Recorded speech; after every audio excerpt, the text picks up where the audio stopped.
After 17 races this season, it all comes full circle. One race before our season finale as the drivers in the FORL Cup Series take to the high banks of Daytona International Speedway, where championship hopes meet desperate measures as victory and title battles collide on our 17th event, the playoff push to 100. Going to be 80 laps of racing so far. Going to be in qualifying. James Thurston there in frame, one of your final 7 drivers in contention as we get into it here from Daytona Beach. I'm going to be your host for tonight's broadcast, David Kreuter. Hope you enjoy tonight's presentation as the number 96 on frame, and James Thurston currently is 6th on the board. Now, last time we went to Daytona, Juan Bayo came home with his first and only pole position in this series. It could be anyone's race to that start-finish line, and any driver has the potential to come home on the top of that board as the number 21 currently going to be going for the second pole position.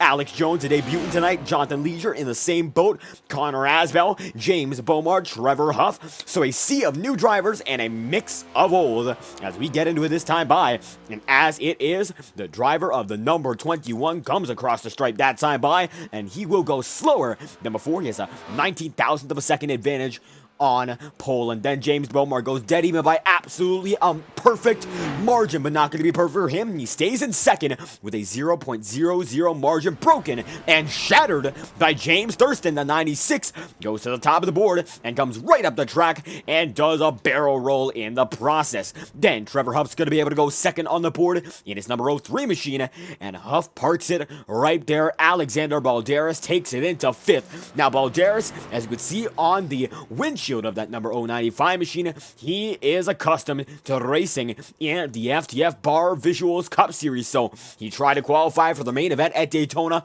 earlier this year, not able to make it past the C-Main, but still has a lot more experience than most drivers and sets himself nice and smooth with a 50.677. Michael Deitch makes it down to the 9th spot on the board in the number 57. Cash Cope going to be in 13th, and now it looks like Kenny Reel going to be on his way in the number 11. Now, Kenny Reel going to be the first driver in the FORL Cup Series to have this new feature live on FTN, and it's going to be the on-board visuals given to us, thankfully, with the courtesy of our man in that number 11. Take a quick look here.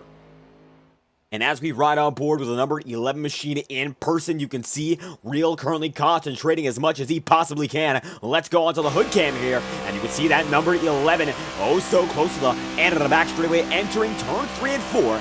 Goes down to the inside line at Daytona, stays on that inside nice and easy, so very little wheel movement. That is the end game here in Daytona, and it's going to stay just like that, coming down the stripe this time by, and he'll be able to make it nice and smooth to the stripe with 5 minutes remaining on the board. That's going to be his first lap. What can he do with this high? It looks like a 50.7.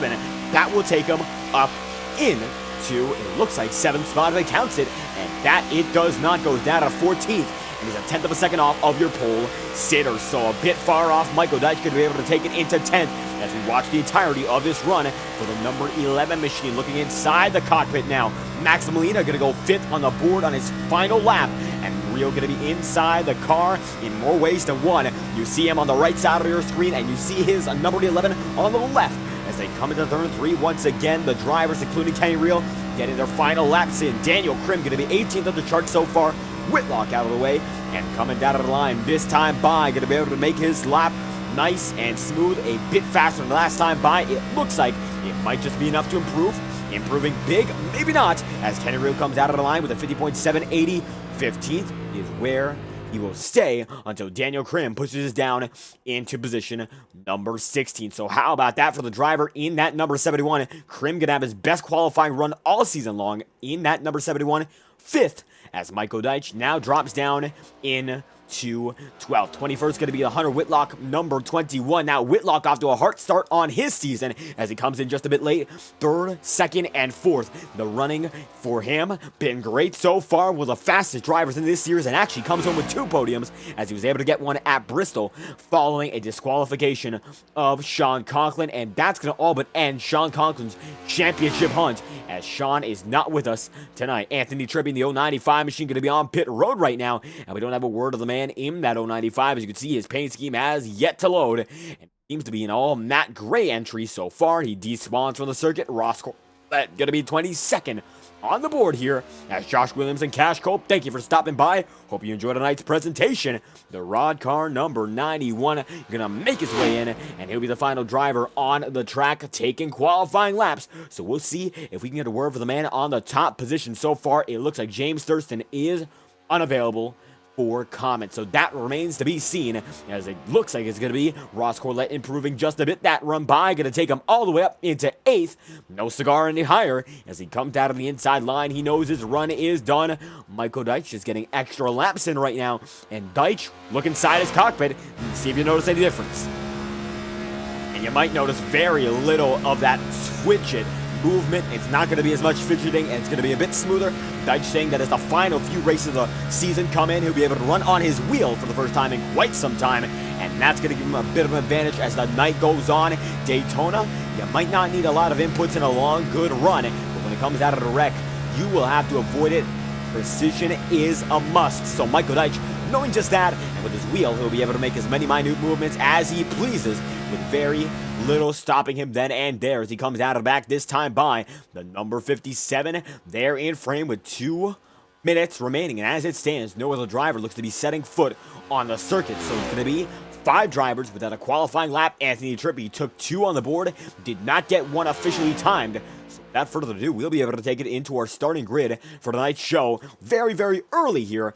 And either way, Michael Deitch comes out of the line, this time by at Daytona's 2008 configuration. Compared to the one that we saw earlier in the season, this one is older, has a bit more bump to it, and it's going to be a bit more of a challenge for the drivers overall, because it is a driving characteristic that is not seen in the newer Daytona International Speedway, which was put onto iRacing with its newest iteration 2 years ago. So this one going to be much different, a bit harder, and Michael Deitch, one of those many drivers who have to navigate our second to last race of the season. The playoff push 200 and the push to pole position going to be made quite well by the driver of that number 96 machine, James Thurston, top of the board with a 50.626, and then right behind him, Trevor Tuff, your debutant, with a 50.645. Right behind him, going to be third on the board, Dustin Pickle in the number 21 machine, and James Bomar with a number 44 machine in fourth, 50.664, a dead heat with Daniel Krim.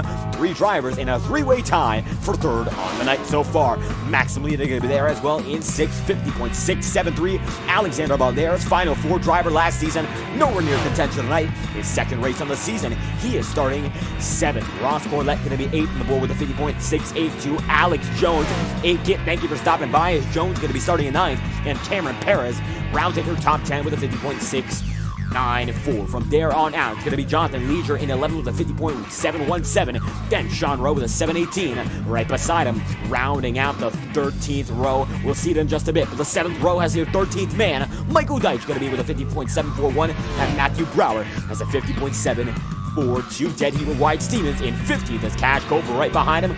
57 machine with a 50.757. Kenny Reel going to reel them all in. He'll be 11th in the numeric form, but 17th on the grid. 50.758 as Connor Asbell, number 72 machine, going to be 18th with a 50.766. Hunter Whitlock going to be able to walk himself into the top 10 and lock in 19th. 50.767 with Josh Williams in the 20th spot. 50.809. From there on out, going to be your final 7 drivers on the grid. Joseph Lewis takes himself in the 50.926. Brandon Redford going to have a 51.032. He'll be your final driver to qualify here on time 22nd, and there's going to be 11 rows of time drivers going all the way from James Thurston down to Redford. From there on out, there's going to be a few other drivers in the mix. Jackson Carr running up front in races such as Indianapolis very early in the playoff hunt. Anthony Trippi making a few races himself, and an 095 machine going to be starting in 24th. Zach Milano and Joaquin Stewart, your admin team, going to be 20 and 79 the numbers, and 25th and 26th on the grid. And then the number 86 machine, Hunter Bogdan, going to be on that shotgun seat as the playoff push 200 starting grid is set here at Daytona, and we are ready to get into it. As you can see, Michael Deitch going to be there in frame, and it's going to be, of course, the number 96 with a playoff banner, notifying every driver that he is in it to win it. That's James Thurston in the 96, looking fierce, looking competitive, and he is looking to lock himself in to your final four at night. And keep an eye out for him: Max Molina, Sean Rowe, Brandon Redford. Sean Conklin's not here tonight. I believe that's going to be his run concluded. And it's going to be the CCH Motorsport guys of Dustin Pickle and Ross Corlett. You might have to keep an eye out for them as well, as Thurston's surrounded by drivers that he is not all too familiar with when it comes to the upfront running in this league. 80 laps and 200 miles of racing, and it's going to be let off in just a few moments' notice as James Thurston makes his way through in just a few laps. And as we get into it, Max Molina saying that we got to refresh trading paints here, and it looks like someone's having a new paint scheme. Now, we did that when the broadcast began, so unfortunately, I'm not sure if there's anything else we can do on that note. We got the new paint schemes in. It just isn't showing. We'll try to see what's going on with the number 45 machine, as Molina has a much different scheme than what we saw beforehand. But we will take a quick look and find out. Give us just a moment as we are getting things going. Number 96 machine going to be top of the board. Nonetheless, that's James Thurston as we get your ticker on a screen for just a moment. Pace lap on its way.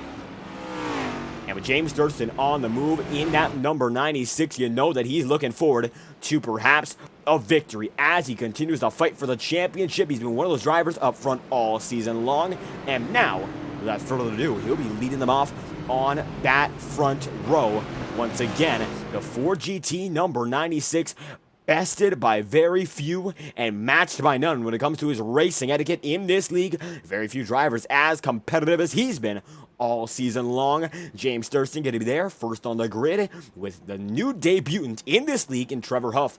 They're in second and a huff puff, and he'll try to blow them all away. He's starting here in second tonight, and he's got a great shot to make a first impression, the likes of which we haven't seen all too often in this league.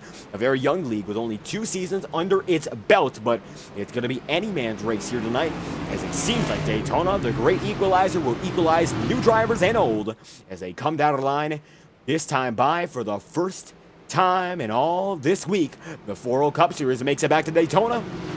And James Thurston knows tonight has to be his to make it into that final round, the round of 4. The championship hunt, it all comes out of this, and it comes down to this time by the iRacing official pace car. Going to be able to drop in here and now. Going to take that hard left in, and James Thurston going to lead the second to last race of the season. Playoff implications as the playoff push 200 begins, led by the number 96.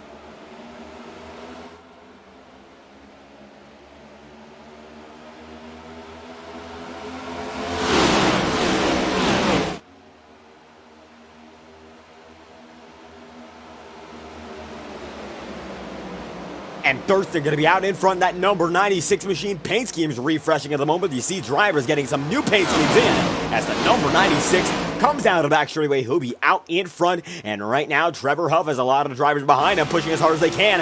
One goes out of the inside line. That's James Bomar.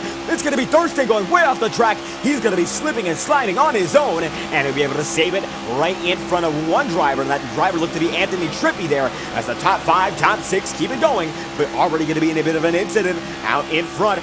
One driver still going to be laying back. That's going to be Dustin Pickle as he has James Bomar right behind him. The number 03 machine does, but in front of that pack on the inside line, you can see now Max Molina's brand new paint schemes in the books, and we will be good to go once again. Trevor Huff and the 03 machine still going to be out in front for the Arrow setup shot machine, and his Arrow, it's on target. He's going to be leading out in the high line so far. Cameron Perez now has that inside to the taking. We're all going to get dispersed on the inside line. Going to be a lot of trouble there. It's going to be Alexander Balderas with Alex Jones, as Cameron Perez now has Jackson Carr right behind him. And it's going to be Sean Rowe making the block with number 1 machine of 99 and 1, working together, looking to make it 100% as they come down to the line. This time by, it's going to be led by the 03 for the moment. Trevor Huff going to be able to hold on nice and strong. Very few drivers on his level though far, as Max Molina now has a teammate right behind him. 2 drivers looking to be in the final 4, Molina and Sean Rowe. As the night goes on, that number 3 for James Huff, well, he is not there. It's Trevor Huff Putting on a great show. James Thurston out front for a while, but it looks like it's not going to work out. He's going to fall out of style. Currently, Thurston going to be last on the board here, 24th out of 24. And with that being said, final race before the final four, finishing behind a driver like Redford, driver like Pickle, Corlett, those guys in the back of the playoff field. This could be it, and he could lose the season here and now. What a way it would be to go out there, one of the fastest drivers all season long, and now it looks to be in jeopardy without a caution, which most likely we will have one. But coming down the back straight with this time by Anthony Trippi, being pushed by Alexander Valderas out in front. Now it's going to be a big block by Trevor Huff once again. He's going to be able to hold on nice and smooth, and now it's going to be Alexander going back out of the inside line. Trippi still sees him, and now James Huff, well, he's not there once again, but Trevor Huff goes down with Jackson Carr in the mix. James Bomar going to be in that number 44 machine for tonight's event as he goes down to the inside himself, gets on the apron just a bit, and you can see drivers are using every inch of the circuit, be it the apron, be it the outside, all the way up to that wall. Every inch counts right now as they come down to the banking once more. You can see that Trippi has one push to deliver time after time, and so far it looks like Trevor Huff's been able to hold on 4 laps out of the 8. As they round the back once again, going to be Trevor Huff. You can see a 2-car pack forming behind him, but it's been nice and smooth out front so far. Patience has been key. As so far, of course, every driver knows Daytona, one of the final races in this season. Drivers on the championship hunt want to play it out in front without much of an issue. Brandon Redford, he's not going to be up in the top 5 so far, but Matthew Brower is, and Brower still looking for the first win on the season. Competitive week in, week out, and the Tavares starts number 73. Oh, so close to making a deep championship run, just not the way it was meant to be for him this year. There's always next year, as the 7-3 machine going to fall back just a bit, and you can see Tavares starts machine having Michael Cormetis not there, but Max Molina there, and it's going to be the number 45 machine tearing it up with now Sean Rowe, his teammate, in the mix. Anthony Trippi goes down on the inside line, and now it's going to be a big-time run as he goes right through the grass. Trippi going to be able to hold on to it, but it's going to be Trevor Huff going right around. Going to be multiple cars involved. It looks like 2-3. Not sure if that's going to be a yellow there as Wyatt Stevens drifts up the track. Yellow flags out. Too many single-car incidents at once, and Wyatt Stevens going to be one of those drivers hit the hardest as that man going to be in the shambles there. The 74 Chevy Camaro has some big-time damage going into the remainder of this event. Bad news, as he's going to have to limp it around once again. Michael Dyke's going to be in the mix.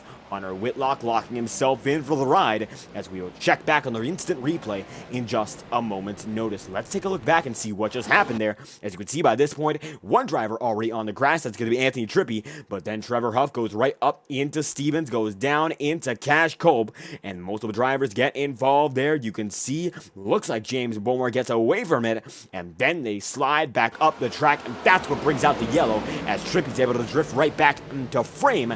So great job for him to be able to keep it going, but certainly going to be a lot of drivers losing a lot of time, and Anthony Trippi currently is in 24th on the board, having a lot of trouble so far in the grass, and he seems to have a big time amount of damage. He's been in the grass for quite a while now, and he's staying there. It looks like he's got some on that right side, taking a closer up drone shot on him, and you can see it's a bit banged up there, so he's keeping it in the grass. Now looks like he's hitting every bump on the track, while Sean Rowe leads the field 7 laps in out of 80. And Max Molina going to be there in second. Brower is in the 3rd spot. And Ross Corlett holds on in the top 4. Josh Williams now rounds out your top 5. And a quiet night for Josh Williams so far. I've not mentioned him all too much, but the number 27 machine there in the mix, so don't slouch on him here as he's going to try to tear his way back up through the field as they round the final turn and make their way back in to the start-finish line. And it's going to be now Rowe, Molina, and Brower coming down to pit road. One driver stays out, 2 drivers stay out, but it looks like the good majority of your leaders come in this time by.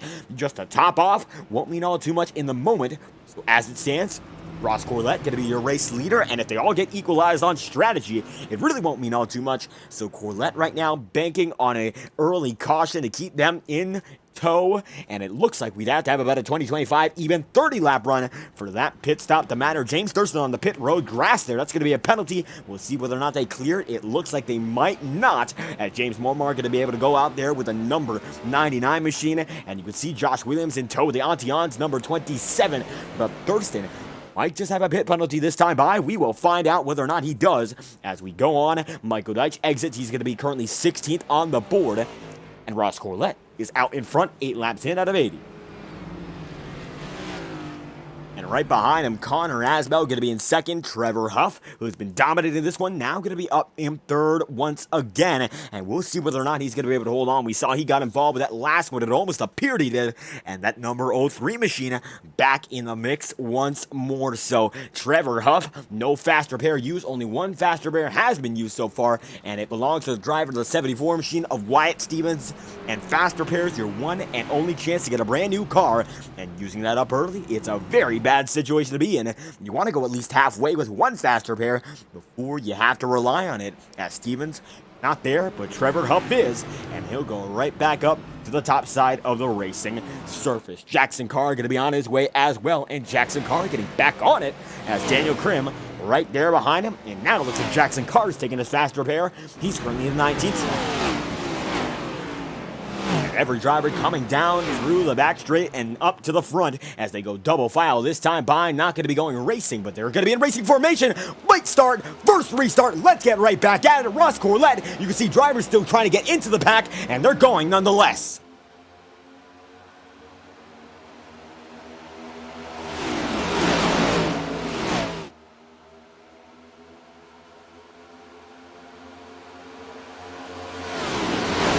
And 3 wide in the middle of the pack already. That's going to be Cameron Perez there in 10th as they come down the back once more. Drivers up high, drivers down low, and a few drivers splitting it up in the middle. Cameron Perez is going to get right into James Thurston there, 96 and the 1, as it's going to be Cameron going down on the inside line. Cash Cope going to get into Dustin Pickle here as they come up the track. Going to be able to save for the most part, and they drive right by the inside the track camera, and they are still banging it up. Fenders turning, and now it's going to be some drivers burning equipment as we have yet another yellow immediately. So that yellow, it looks like it got it shortened itself in a short green flag run to respond to just that yellow. Going to be out with Alex Jones getting out of it. Hunter Whitlock, though, not going to be part of the same story. Let's look at it once again. Aggression getting heated. These drivers are already, as we'll take a look with the number 35 machine in the thick of this battle.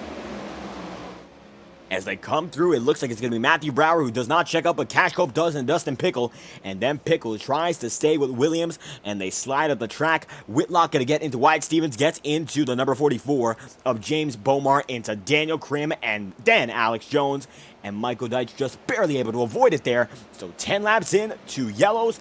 Not the way you want to start it, but we are still going nonetheless, as James Bomar in the number 44 machine going to be a bit of trouble himself.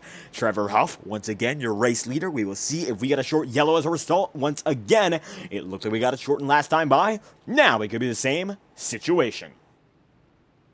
And as the number 03 machine leads the field, Connor Asbell going to be there in second. Brandon Redford going to be third on the board. And then Ross Corlett, who rounds out your top 4, sees that Joseph Lewis has made his way into the top 5. Matthew Brower going to be in 6th. And Cash Cope, one of those drivers who was not in the championship mix to begin with, but one of those drivers who's been consistent race after race since he debuted. Well, he's going to go down to the pit road this time by. He got involved in that incident, and so will the number 82 of Joseph Lewis as they all make their way in 10 laps in out of 80. We're getting it started on a bit of a bad foot here. A lot of incidents to get it going as Ross Corlett going to be there out in front. And now Matthew Brower in second. So Corlett bank it more and more yellows just like that as Brower stays out with Molina, Sean Rowe, Cameron Perez, and the good majority of the field. It looks like James Thurston already choosing to come back in once again. Drivers choosing some different strategies, despite the fact it looks like so far strategies have been determined by the yellow flag as we run 11 in out of 80. 2 laps to green this time by. They could shorten it down to 1 once again just to try to get these drivers rolling and getting them more green flag laps. Going to be essential, getting more time on the circuit. So drivers like Max Molina pacing back and forth, sending us left and right. And now Michael Deitch going to copy it just a bit. Not going to be a big resemblance up between those two as Jackson Carr makes it extreme for just 1 wiggle. Tire warmth, a big factor at this version of Daytona compared to the new one. Much less grip, going to be a far less slick circuit, and you'll be able to slide around wherever you choose to put that car. And drivers like Max Molina who know this, well, they're going to try to use it to their advantage. building up heat, getting it a bit loose, and that might be the key to success. Loose is fast, and fast is what you need to be if you want to fight for a championship here in the FORL Cup Series. Drivers going to be getting arranged once again. Still 2 laps to green. This time by, going to be 1 lap to green next time through, as drivers not yet ready to get back under green. 11 in, going to be 12 laps out of 80. James Beaumont out of this event already. Looks like he's gone through his, not his fast repair, but he still has gone through everything he has. Jackson Carr down and out himself, so 2 retirees to get it going, as Anthony Tribby, after 5 minutes on pit road, gets back out, only 4 laps down, thanks to the back-to-back cautions in succession. He'll be good to go, as Ross Corlett going to be there in first, the 91 out in front, with a total of 12 laps on the night so far.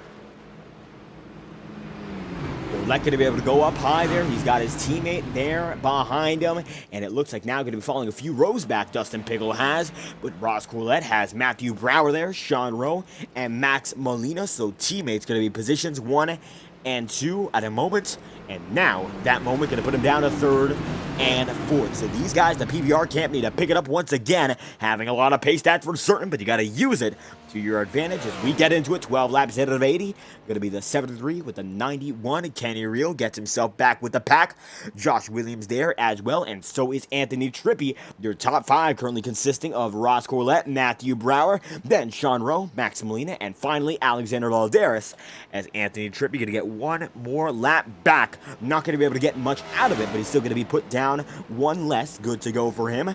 12 in out of 80 as we get down to the back straightaway once more. Going to be led off by Corlett in that number 91, and championship affairs, well, he's trying to get through them as the 91 has the 99 and the 45 to fend off many drivers, many different goals. Matthew Brower, his first win of the season, still awaits him. Sean Rowan, the driver of the 45, Max Molina, both won again the championship race, and Alexander Balderas, top 5, second race on the season, just wants to get one in overall. Let's get back into it this time by the iRacing official pace car. Going to be there out in front. Going to take that hard left in, will be green flag once again for the second restart of the night.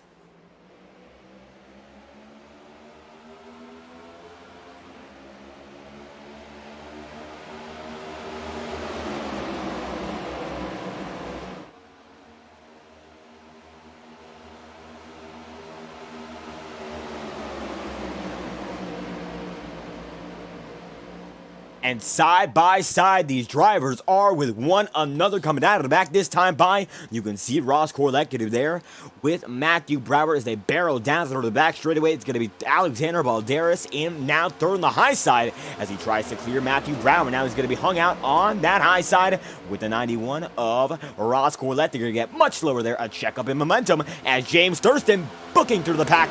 Now he gets himself right up into 8th.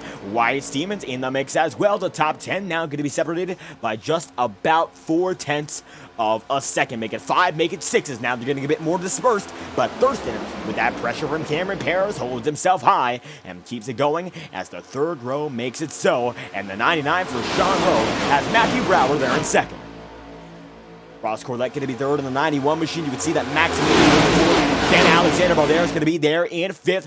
It's going to be now side by side between the 91 and 99. They're going to shuffle once again. Going to be a lot of drivers going back and forth. Will they be able to save it? Wyatt Stevens in the grass. It looks like Brandon Redford is as well, but nonetheless, they save it. And now everyone gets it back going. No, going to be Wyatt Stevens around for the 3rd time tonight.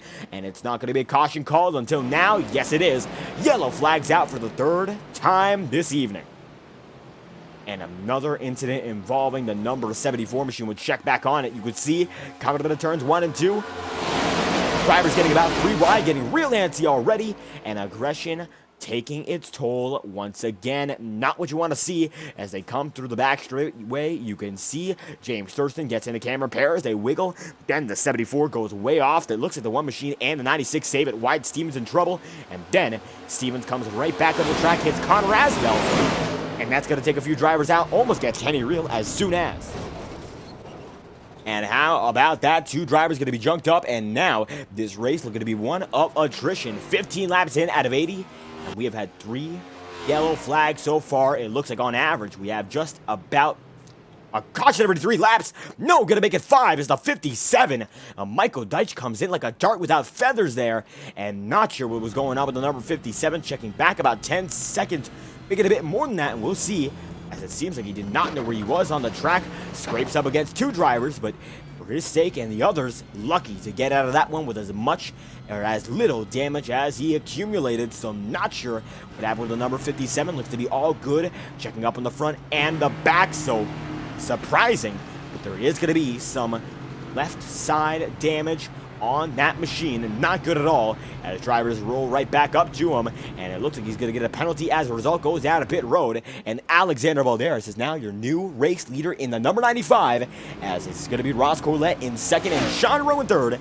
Max Molina going to make it by there in the fourth position. So far, very little movement out in front for the guys in the top 10, top 15. Stagnation is key to success, and every driver holding on to what they've got. It is all that they can have in a time like this, as it looks to be 2 laps to green. Nonetheless, 16 laps in out of 80, almost at the quarter waypoint, and at this pace, we're looking next to have a caution in a few laps, but we of course don't want to see just that. Ross Corlett going to be with Max Molina as we round these turns once again. 16 laps in out of 80, and no driver available for an interview tonight, so I'm not sure why that's the case, but absolutely unavailable the entirety of the field is Alexander Valderas. Going to come through nonetheless with Sean Rowe there in third. Max Molina going to be in fourth, as Alex Jones rounds out your top 5, and Hunter Whitlock locks himself in to the 6th position.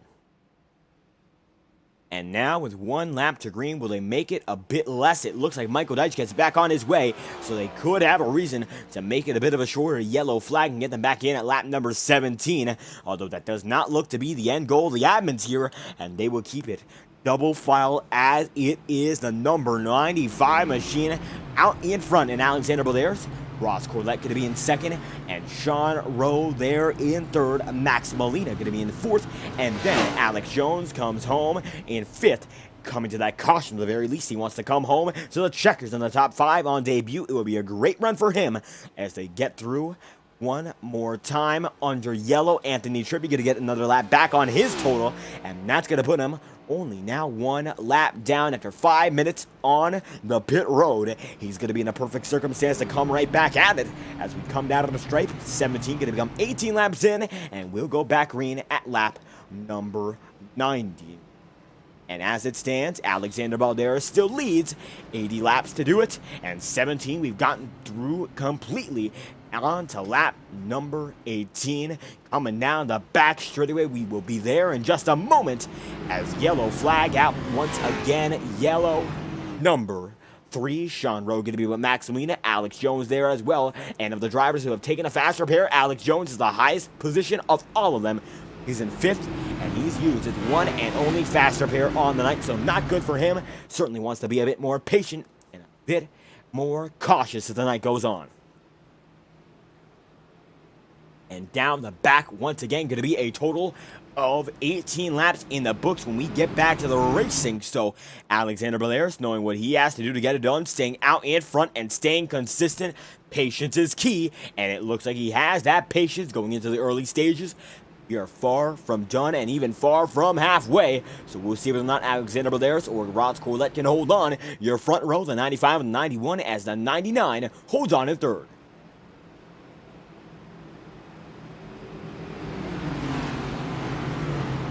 So far, your final 7 drivers in the playoff standings all running out in front if they are here tonight. It's going to be Brandon Redford in 11th now, but it looks like James Thurston is all the way up into position number 22 from the back of the grid. Not good, but it looks like he's just taking more and more pit stops to make himself a player in the later stage of the race. A green flag run could come out of nowhere, and he does not want to be caught off guard. So let's get into it once again. Alexander Valderas is going to be able to lead him in once more here at Daytona. Let's get right back at it. Led by the 95.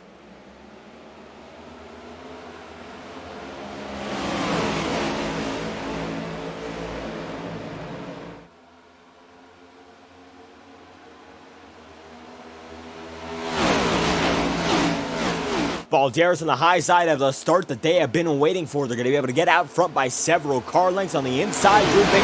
And now the high side reigns supreme as they come down the back once again. You can see James Bomar right there with the driver of Alex Jones. Now Max Molina going to be able to push himself out to the inside line. He's going to take his teammates in Whitlock and in Sean Rowe as well, and they all come in and they all come through as the number 44 machine of James Bomar in the mix now, right behind the 3-car grouping on the high side. It's 3-on-3 right now, high side and low, as they come down once again to the quarterway mark already. It looks like things are getting back in the swing of it as the racing is underway from Daytona. Hopefully we'll be able to get a bit of a longer run. Balderas out in front, 20 laps in, out of 80. We'll see him very soon. Lap 19, he'll lead him right into it. The 95 machine does.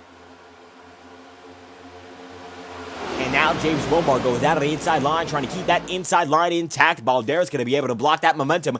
He's going to try to go high if he wants to keep blocking momentum line after line, though now the inside is going to be formed up quite nicely, and the teammates, 2 of which go back up high. That's going to be Sean Rowe, and that's going to be Max Molina. Rod Carr's number 91 come down the line, and it looks like the top 5, but he's able to stay there as he's going to be able to peek himself into that top 5 for just a moment. He's got a teammate Dustin Pickle now right there with him as Balderas loses time and loses a bit of pace. Sean Rowe out in front with Max Molina right there with him. 20 laps out of 80. And now, as you can see, James Thurston all the way back in the 20th spot, knowing this race is getting a bit risky here. So his end game might just be to wait until things get a bit haywire. And coming at the very late stage of this race could be the key to success for him, as he knows that patience is always a must in the FORL Cup Series. And right now, exhibiting that patience could be the winning factor for any driver, as he runs right now with Kenny Real and Connor Asbell. Barely able to keep draft, but that's the goal, just keeping a toe in case an incident happens, as the inside line formed up well, the outside line formed up better as they come through once again. And now going to be Sean Rowe out in front with the number 99 machine. Max Molina going to be there in second. Ross Corlett going to be Alexander Balderas and Dustin Pickle there in fifth as they jet on through that back straightaway. You could see that number 99 machine still out in front as the inside line. Balderas as its leader, falling further and further back to the Rod Car. Number 91 and 21 grouping code out of the inside that time by. No, they do not, but the drivers in the CCH Motorsports camp know there is an open opportunity if they want to take it. And down the back once more, could they make it happen? It looks like they're almost clear of Balderas, and now that they are. James Thurston latches onto the inside for a moment, then goes to the outside. Cameron Perez going to be able to take it 3 wide down the sucker hole. Cashco blocks him. One driver on the inside wall. Going to be Jonathan Leisure and another. But it looks like no caution out for Jonathan Leisure and Josh Williams down to the inside line, both of which go 22 laps in. They're going to be able to get it settled back in. No caution out, and it looks like they're going to be able to have it go without a caution for cause for now, as it seems like the inside line falls back further and further. Cash Colts goes out of the inside of it, and now with Balderas getting trained out, the high side is the way to go, and now patience is everything in this race as 22 laps in. The end goal is just to survive to the tail end. Balderas going to be able to go up high there now on the inside line, losing all of its momentum and all of its speed. Daniel Crimson's going to blink out for a moment, and now falling all the way back as James Thurston tries to lead a momentum boost on that inside line. Now he's got Brandon Redford and Balderas down to the inside once again, and looks like the outside, while it does have more drivers for now, going to be able to get a few drivers in as Redford getting pushed as hard as he can by Balderas. Let's look at a rear view cam of that number 47. And Balderas getting closer and closer time after time. That number 47 is right there in the mix. And as they come down side by side, the 21 was with Balderas, and now the inside line is an awful lot of momentum. Redford being pushed all the way back out in front. Look at him go. The 45 machine right there. So it's the 99 PBR versus the Independents out in front. And you can see that teamwork while making the dream work now has a bit of competition. And with this competition comes a bit more actual racing in it. Josh Williams is going to get off pit road right by the leaders. Looks like he'll be caught up in the second pack. Cameron Perez is going to go around there. Multiple drivers going to be involved. Thurston going to be involved indeed. It's going to be the 44 of James Bomar as well. And the caution going to fly as one of your championship 7 drivers. One of those drivers still eligible for the final 4 goes down the route. We'll get an instant replay on the matter, as this could be crucial to James Thurston's run, although it looks like he does not have all too much damage. And checking back, he's already wrecked by this one. We'll see what happened on board with the number 96.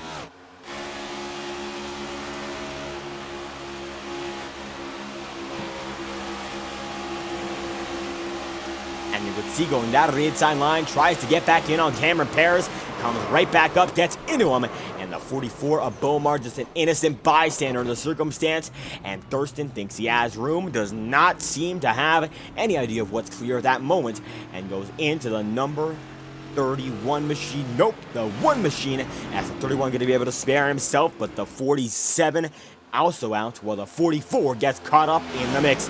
3-car wreck there, going to be the 44, the 96, and the 1, as Thurston going to be back there in lap number 25, position number, now it looks like 16. Sean Rowe going to be out in front with Max Molina there in second, and Ross Corlett in third, as every driver anticipating getting onto a longer green flag run once again. Unfortunately, so far, it seems like it is not going to occur just yet. And the 99, Max Molina, pushing as hard as they can. But right now, caution, you can't do anything of the sort. Waiting for something to happen. Every driver is, as they come down the line once again. Pit cycle looks to be very brief and very minimal. Not too many choosing to go in that time by. Will they choose to go in this time by? It looks like Molina going to go down with his teammate in Sean Rowe, and going to take a good majority of the field right there with him. Out in front, going to be Dustin Pickle with Ross Corlett, 25 laps in out of 80. And the leading drivers for CCH Motorsports choosing to stay out. The gamble could go in their favor if they get a bit of a longer run or get many short runs in a row. That we will see, as it could be an undercut or an overcut that they need. But right now, everyone outside of that top 2, they're all on pit road. James Thurston going to be able to get into a stall that time by. And 1 driver out already, Trevor Huff, going to be right there. Joseph Lewis, Alexander Badaris, then Sean Rowe, Michael Deitch going to be in the mix as well. Hunter Whitlock already off a pit stall. And Daniel Krim getting right out there. Will James Thurston go just yet? No, he won't. Then it's going to be Wyatt Stevens going out. Matthew Brown going to be there with Max Molina, Kenny Reel, and Cash Culp as Connor Asbell passes by. And now Thurston alongside the few taking optional damage repairs as Ross Corlett leads 26 laps in out of 80, and Dustin Pickle subsides in second. His teammate out in front with Trevor Huff, one of the debutants in tonight's event. He is there in third. The 03 machine looking to get it done here with very little time put in so far. Anything can happen, and anything will happen if the drivers have their way.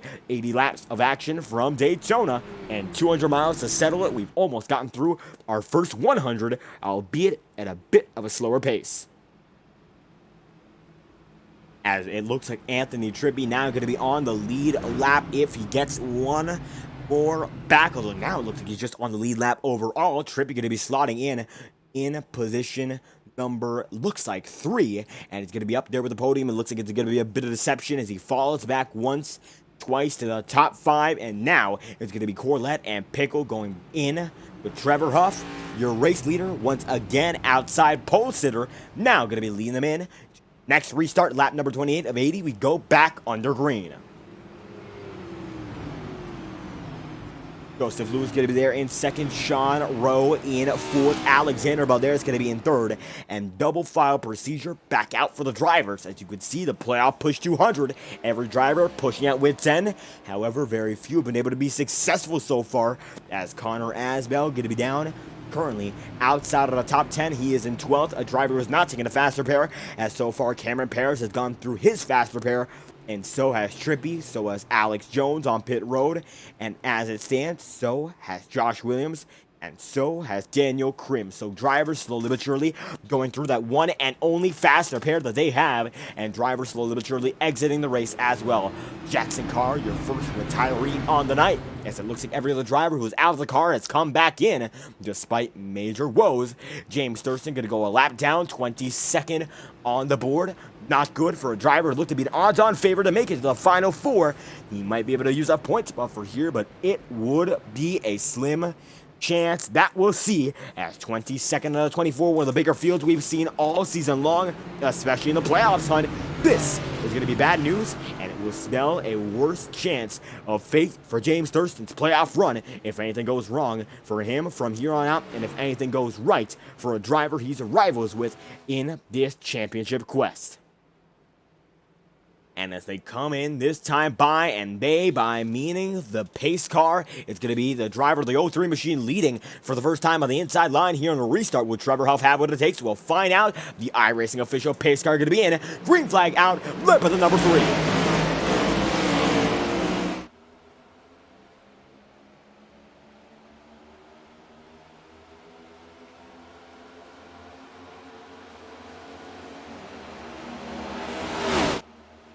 And now it's going to be the Trevor Huff machine out in front there. In first going to be Joseph Lewis in second. On the inside line, its leader going to be Alexander Baleares. Once again, one of the drivers who's a proponent of the inside line's momentum all night long.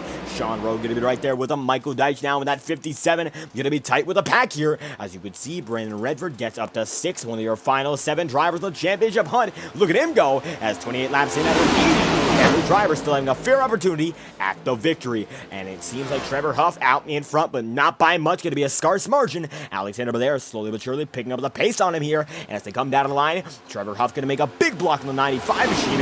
Make it so. Lap number 29 out of 80. James Thurston gets out on the circuit just about 2 laps down. So we'll see what he has in store from here on out. Certainly not how we want to start this one, as James Thurston, who came out of this one second in the championship standings, only has about a 30-odd point buffer. Well, that's Sean Rowe, but a 12-point buffer for the man in that number 96, and Brandon Redford out in the top 7 here. So if anything happens, it looks like Thurston could be out if there's nothing that saves him. He's 2 down so far, 29 laps in out of 80, and they're still very aggressive. Thurston not far out of frame, as the 35 machine of Whitlock not going to be able to lock it down that time by. They're going to go 3 abreast, almost 4 abreast, and they're going to be side by side coming down to the start-finish line once again. 91 right there in tow. Cameron Paris back in the mix, and all these drivers running as aggressive as they can back in it. So now we could see just a bit more impatience, and hopefully it does not lead to more negligence and more of incident-prone action. As it is side by side, once again, out in front, going to be Daniel Krim in 4th, Michael Deitch in 3rd, Alexander Baleares in 2nd, but Trevor Huff going to be there in the 1st spot, and Baleares going to be in 2nd with the Michael Deitch machine in 3rd. Daniel Krim going to be in 4th, and Josh Williams there now going to be cycling out of that top 5 as they go in and out, left, right, center, and they're all going to be choosing different lines. Take a look at the mid-pack here, 3 wide with Cameron Paris right there in the middle. And going to be a bit of contact that time by Paris. Going to get involved with a multitude of drivers. Connor Asbell going to go around. Do they all save it? It looks like a good majority of them do. But that was a huge incident that just about got avoided through sheer luck. 31 laps in. That's going to be a big one with a lot of drivers involved. But it looks like most of them are straightening it out. Let's find out how, and let's find out why. Paris going to be able to get net-coded there with the number 44 machine. Paris straightens it himself. Connor Asbell gets the worst of it, but thankfully for his case, not going to be hit by anyone, but a bullet in Cash Cope almost does hit him. And now they get reorganized. Molina going to tap into the 28 of Jonathan Leisure, and Molina now going to be down in 14th, doing anything he can for position, as this pack forming up once again with Paris, Molina, and Cope. The leader is still Trevor Huff, and that's going to be the saving grace for his run. If we go along from here on out, it could be Baleares, Deitch, Krim, the underdogs it could be for, as they all lead down to lap number 32 here, getting closer and closer to your halfway mark. The playoff push 200 has a lot of pushers who are not in that playoff sphere. So anything could happen as we get down to the nitty-gritty and get down to our halfway margin in less than 10 laps time. And it's undeniable to deny the performance, well, undeniable to admit that the performance that the driver of the 03 machine making, it's going to be an incredible debut for him. One of those underdogs showing up very early in the going at Daytona and very late in the going of the season overall. And how about that man, Trevor Huff, the 03 machine, pushing as hard as he can at wit's end, doing a great job while he's had a great crowd here tonight. If you enjoyed the action, be sure to leave a like and subscribe on the channel. Your support is always greatly appreciated. The 03 leads them, and now Alexander Baleares is going to dive down to the inside line himself. And if you do enjoy the action, unlimited chat access if you subscribe to the channel for more than 1 minute, and you'll be able to support your favorite driver all season long. No matter who it is, we'd love to hear what you have to say live on FTN. And right now we're hearing that beautiful engine of the number 91 Chevy Camaro out in front. That's Ross Corlett, and now the beautiful sparkling red, black, and a white machine takes it for the number 72 machine, takes it from the number 27 as well. And now Corlett going to be position number 1 with Trevor Huff there in second. Alexander Balderas going to round himself out in the top 5 here, and rounding out the top 5, not a bad spot to be in at a plate race. With all this time and all the momentum that can be made, all the runs that could be taken in the future, you want to make sure you save yourself for the most important moments in the event. Right now, Balderas, who is absolutely knowledgeable of when those most important moments come out, he's going to be playing it nice and smooth, waiting, lying back just a bit, and when he wants to play it aggressive for the victory, he knows that he has to keep it a bit more patient than just that, as now your top 10 drivers going to be separated by a total of 2 seconds. You can see the second pack going to be there in frame once again. 13th man, Max Molina, going to be separated by 8 seconds, and he's barely in frame there, as you can see right in front of your ticker, out on the top side of the screen for only a brief second. Balderas there with Michael Deitch now going to be the bookends of your lead pack, as Ross Corlett leads him 34, going to become 35 laps in out of 40. And taking a look back at your second pack, Wyatt Stephens, drivers have been involved in just about every incident this night so far. Hunter Whitlock there as well. A great start to his season, looking to get yet another top 10. It'll be his lowest finish all season long to get a top 10 for the Whitlock machine. As you can see as well, Matthew Brower, the perennial bridesmaid in this series, and Jonathan Leisure with the newer drivers in this league as well. And I think it's a lot of drivers saying as well, because a lot of drivers in the same boat tonight, as a lot of these grouped up packs have debutants, have veterans, have those drivers in between, and all of that experience makes a culmination of events so incredible to watch. When they get in a long groove like this, you know the racing's going to be great. The FORL Cup Series, it generates some great strategic masterpieces at plate races as soon as we get into a nice formation. Josh Williams going to come up the track that time by, almost gets to the Michael Deitch there, and now it's going to be Corlett and Sean Rowe pulling away, and this has to be James Thurston's worst nightmare. A 12-point buffer to the top 4 line, and that 96 machine, the Good Smile Racing sponsorship, it's not going to be a good time for him, and I'm almost certain he's not going to be smiling. A man who's been out in front all season long, a dominator at some events, and a driver oh so close whenever he can't get it done. He had the race of his life at Watkins Glen in the cutoff round beforehand, but now this cutoff might be the one that cuts him off, as he's going to be way back 2 laps down on your leader and way far off any pack so far, as the leaders barrel down once again with Ross Corlett still leading. Now Sean Rowe going to be in second, and then Trevor Huff in third, and rounding out your top 4, Alexander Balderas, and Balderas with all that experience in the old Daytona configuration, as you mentioned, he's still putting on a great show. Now, that's the big thing about this Daytona. It's a bit different than the one you see on iRacing for their special events. Be it the Daytona 500 on iRacing, the Road to Pro season opener that we broadcasted a few weeks ago, or the 24 Hours of Daytona. This is the original scan taken in 2007 on the iRacing platform's debut.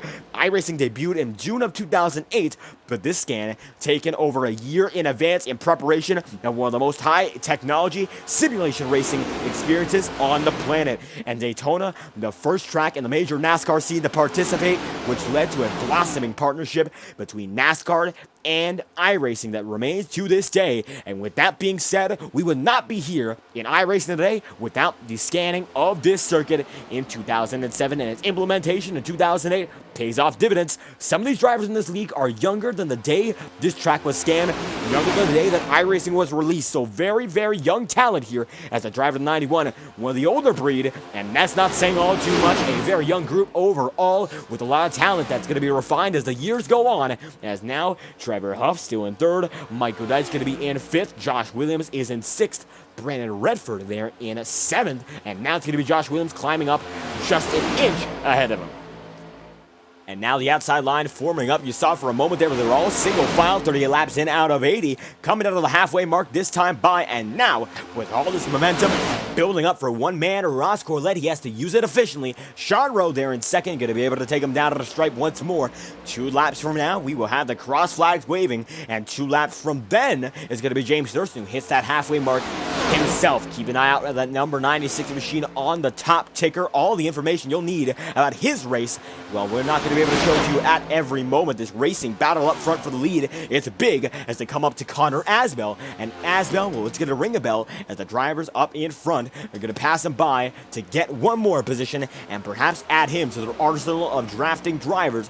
Asbell currently going to be 19th on the board, the only driver without a drafting partner on the lead lap. And as it is, the driver in that number 72 machine holds on in 19th without anyone, and he is not taking a fast repair. So nice and clean race for him so far. Looking right up in front, Kenny Reel going to be there with Dustin Pickles. So not all too much going on for these two drivers, as Kenny Reel holding on strong. These drivers just going to be able to tread water and avoid being put a lap down much faster than the man. They're catching up to these leaders, are catching up to the 72. The 21 and the 11 have the right idea, and they'll be able to keep on going. As you could see, Rowe goes up to the high side. Then it's going to be Ross Corlett. Trevor Huff still going to be in third. As double file now, will they swallow him up, or will Connor Asbell go down to the apron? Looks like he'll go down to that apron and let the 99 go right by. Trevor Huff going to be in second. Daniel Krim going to be in third. Ross Corlett now going to be dead even for that spot, as Brandon Redford keeps himself in tow, keeps himself intact, and the cross flags wave this time by. Going to be only 40 laps remaining from Daytona International Speedway, and it looks like it's going to be a duel of a dozen here in the World Center Racing. 12 drivers remain in our top pack with 40 laps to do it, and these could be the men who come home on top, and they could be those who have to wallow in the sorrow of victory or defeat. Depending on how it goes, you could lose it off a penalty. We saw Sean Conklin saw himself wallow in the sorrow of his own victory for the third place spot, but he lost it at the tail end of it due to a Ross Chastain type penalty, and that cost him his entire championship run. He's not here tonight. He went out with a very, very insightful sort of interview, and certainly not insightful in the good way. He was furious at the decision, and hopefully for these drivers' sake, they won't have to experience a decision just like that, but it's going to be all about the drivers. It's a respect two-way streak, and right now a very respectable race ran by your newest driver in this series. Out in front, it's going to be Trevor Huff, and he is not messing with anyone so far. Sean Rowe going to be right behind him as they continue to trail each other. 39 laps to go. They've been on this stint of tire and fuel for 16 laps. Now they're going to be able to get right by James Thurston. He's going to go 3 laps down now, and not 96, knowing this is jeopardy, and this could be it. All the racing. No, it's going to be Josh Williams around. Leading pack. Going to have a spin. Will it be a yellow? It looks like 2 drivers going to be all the way around. No caution just yet. Going to be 1 driver going right up there like a top. That's Hunter Whitlock. They keep it going. It looks like the caution, though, will be called. And Whitlock goes around with Josh Williams. The yellow flag is out. And 39 laps to go, just so we got up to a longer green flag run. We will get right back at it with a yellow.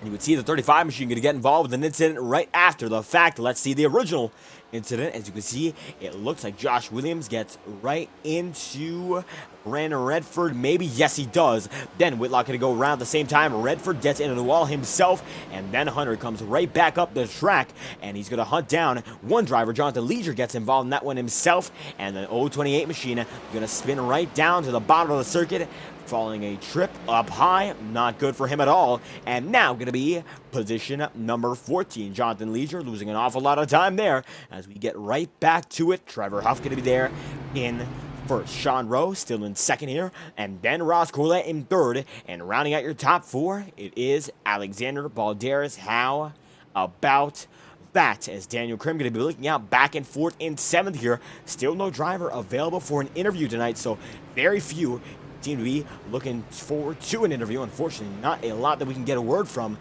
See whether or not that changes as the night goes on. Only a collection of 3 retirees, Asbell, the newest of which, and Anthony Trippi and Jackson Carr, the oldest of which, as now the entire packet coming down pit road. That time by Wyatt Stevens going to be there with Michael Deitch, Alexander Balderas there as well. This could be the money stop. As you see your pit exit camera, the stands are packed at Daytona, and every seat is got a fan not in the seat. They're all standing watching this one happen as they all come down and in. Drivers who are getting laps back. You can see Thurston going to be on his way there in that number 96 very soon, as it is going to be Thurston and then Alex Jones. Alexander Balderas leads them back out with Sean Rowe in second. Then going to be Trevor Huff, Matthew Brower, and then Ross Corlett with Wyatt Stevens in tow as well. Then Michael Deitch. It looks like it's going to be after the fact Sean Conklin, no, Max Molina, as Cash Cope goes right there in himself, and it's going to be Dustin Pickle who gets a bit of trouble going into his pit stall, and one driver misses it big as one more goes out, and that will be Jonathan Leger, who rounds out your top 10 with Kenny Real there in 11th. Alexander Balderas, your man out in front with 37 laps to go here from Daytona, and the second time we've gone to Daytona this season, and the first of which where he's been out in front of the field. So how about this for the man in position number 1, as Alexander Balderas holds him on strong. Position 1 so far through a total of 44 laps, and we'll get back to it about 35 laps remaining on the night. As we get right into it, it will be all about the driver of the 95 machine as we round the final turn, and you can see that's going to be Alexander Balderas still there with Alex Jones, one of the lap machines right behind Matthew Brower in 4th as it stands. We'll try to get a word with one driver. It looks like one now is available, and that's going to be the one and only Michael Deitch, so we'll get him in here and now. Maybe not, though. We're going to go one lap to green this time by. If we have an opportunity next yellow, that's exactly what we're going to do. And it looks like Josh Williams caught up in that wreck after a great run. It looks like the top dozen were going to be able to run away, but that's not the way it all plays out, to a very unfortunate circumstance for the man in that number 27, and only one more week to get one run in, and we will see if Josh Williams will be able to redeem himself there, as Sean Rowe holds on strong. The 99 going to be there with the 95, as Matthew Brower and Trevor Huff make up your second row with 36 laps remaining here in the World Center of Racing. Max Molina going to be in 7th as it is. Michael Deitch going to be in 8th. And Wyatt Stevens going to be right there in the 5th spot as it is. So a great run for him despite being involved in almost every incident on the night.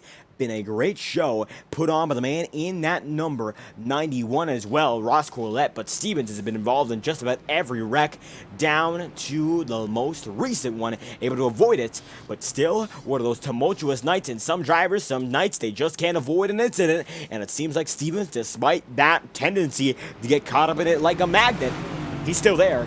And he still has a good shot to come home out in front. He's 5th of the night as is, 36 laps to go. And Alexander Balderas going to lead him in this time by what will be 35 laps to go here in Daytona. Let's get right back at it. Led by the 95 and the 99 going to be right there with him.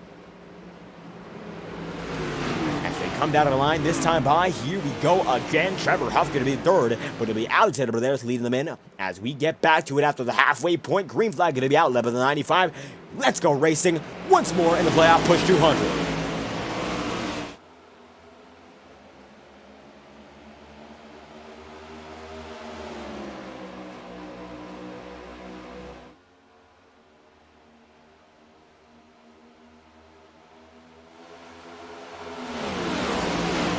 And just the start that he would need, Alexander Balderas going to be out in front, but now going to be filed out on the high side. It's going to be 2 drivers going right back at him. It's going to be Trevor Huff and Sean Rowe. They go as soon as they can, and now Balderas falling back on that inside with 35 laps remaining. How about that? Going to be first man down, as Alexander Balderas is going to be losing a bit more time, and Rowe going to be right there with the man in that number 03. Ross Corlett going to be in 3rd on that outside line, as Balderas tries to fight back on the inside as they come down to the stripe this time through the 95, going to be with that 73, and still seems to be right for thee, as it's going to be Sean Rowe pushing Trevor Huff down to the stripe once again, and the final run going to be on its way very, very shortly. 30 laps to go. That's just about a signal for these drivers to go, go, go, go, and make it so, as still single file in the top 5. Alexander Balderas going to be holding on in 5th.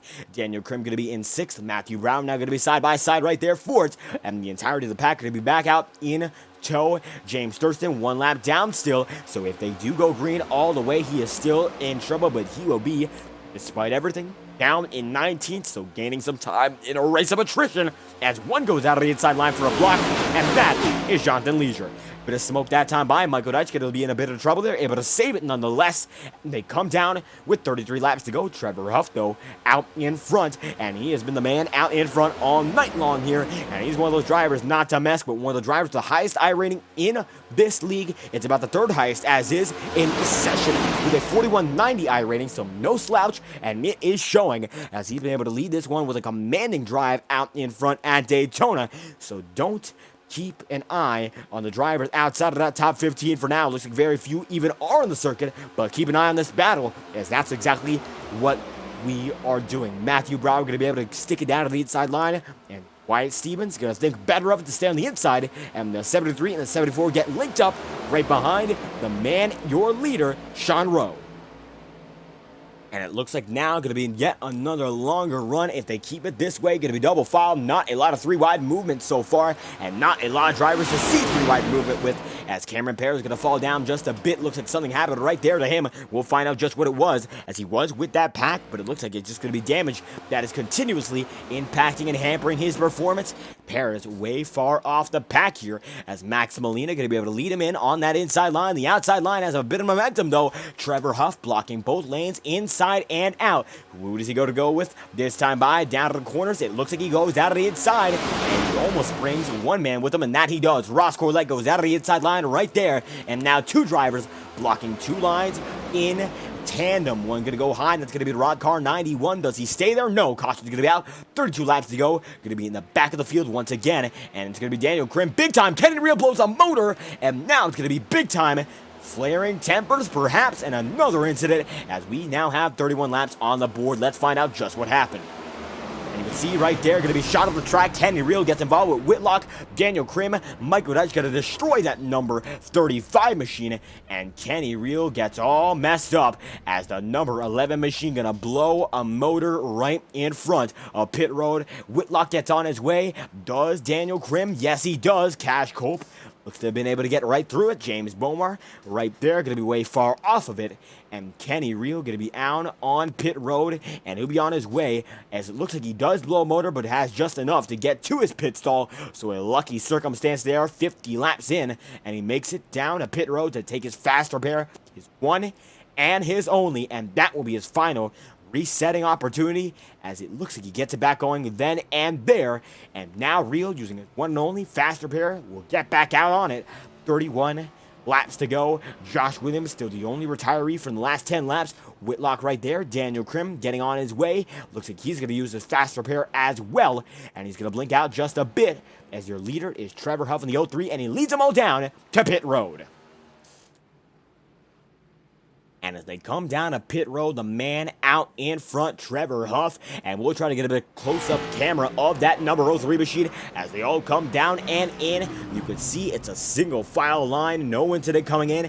A very, very eventless occasion as they all come down for their final pit stop, perhaps on the night. That we will see. It could be, as no driver appears to be off a pit road right now unless they're off of the lead lap. And you can see coming that time by, going to be the 03 machine with Max Molina, Ross Corlett, Alexander Belair, Sean Rowe, Matthew Brower, and a bit of contact off there for Wyatt Stevens and Dustin Pickle, as Cameron Perez is going to be in 9th and Michael Deitch is in 10th.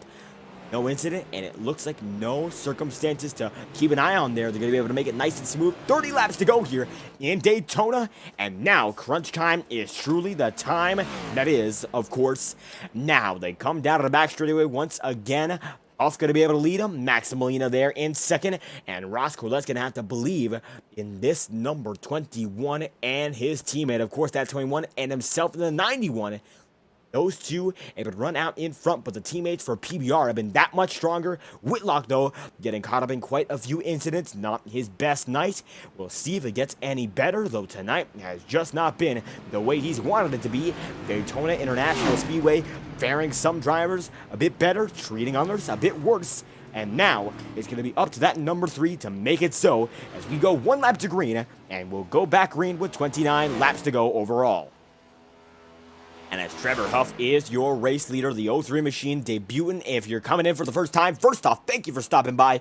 Your support means the world. I'm David Kreutz, your broadcaster for tonight's event. And the 03 machine, who's been out in front for a good majority of this event, looks to make a splash on the scene in the final few races of Season 2. Season 3 coming soon in June.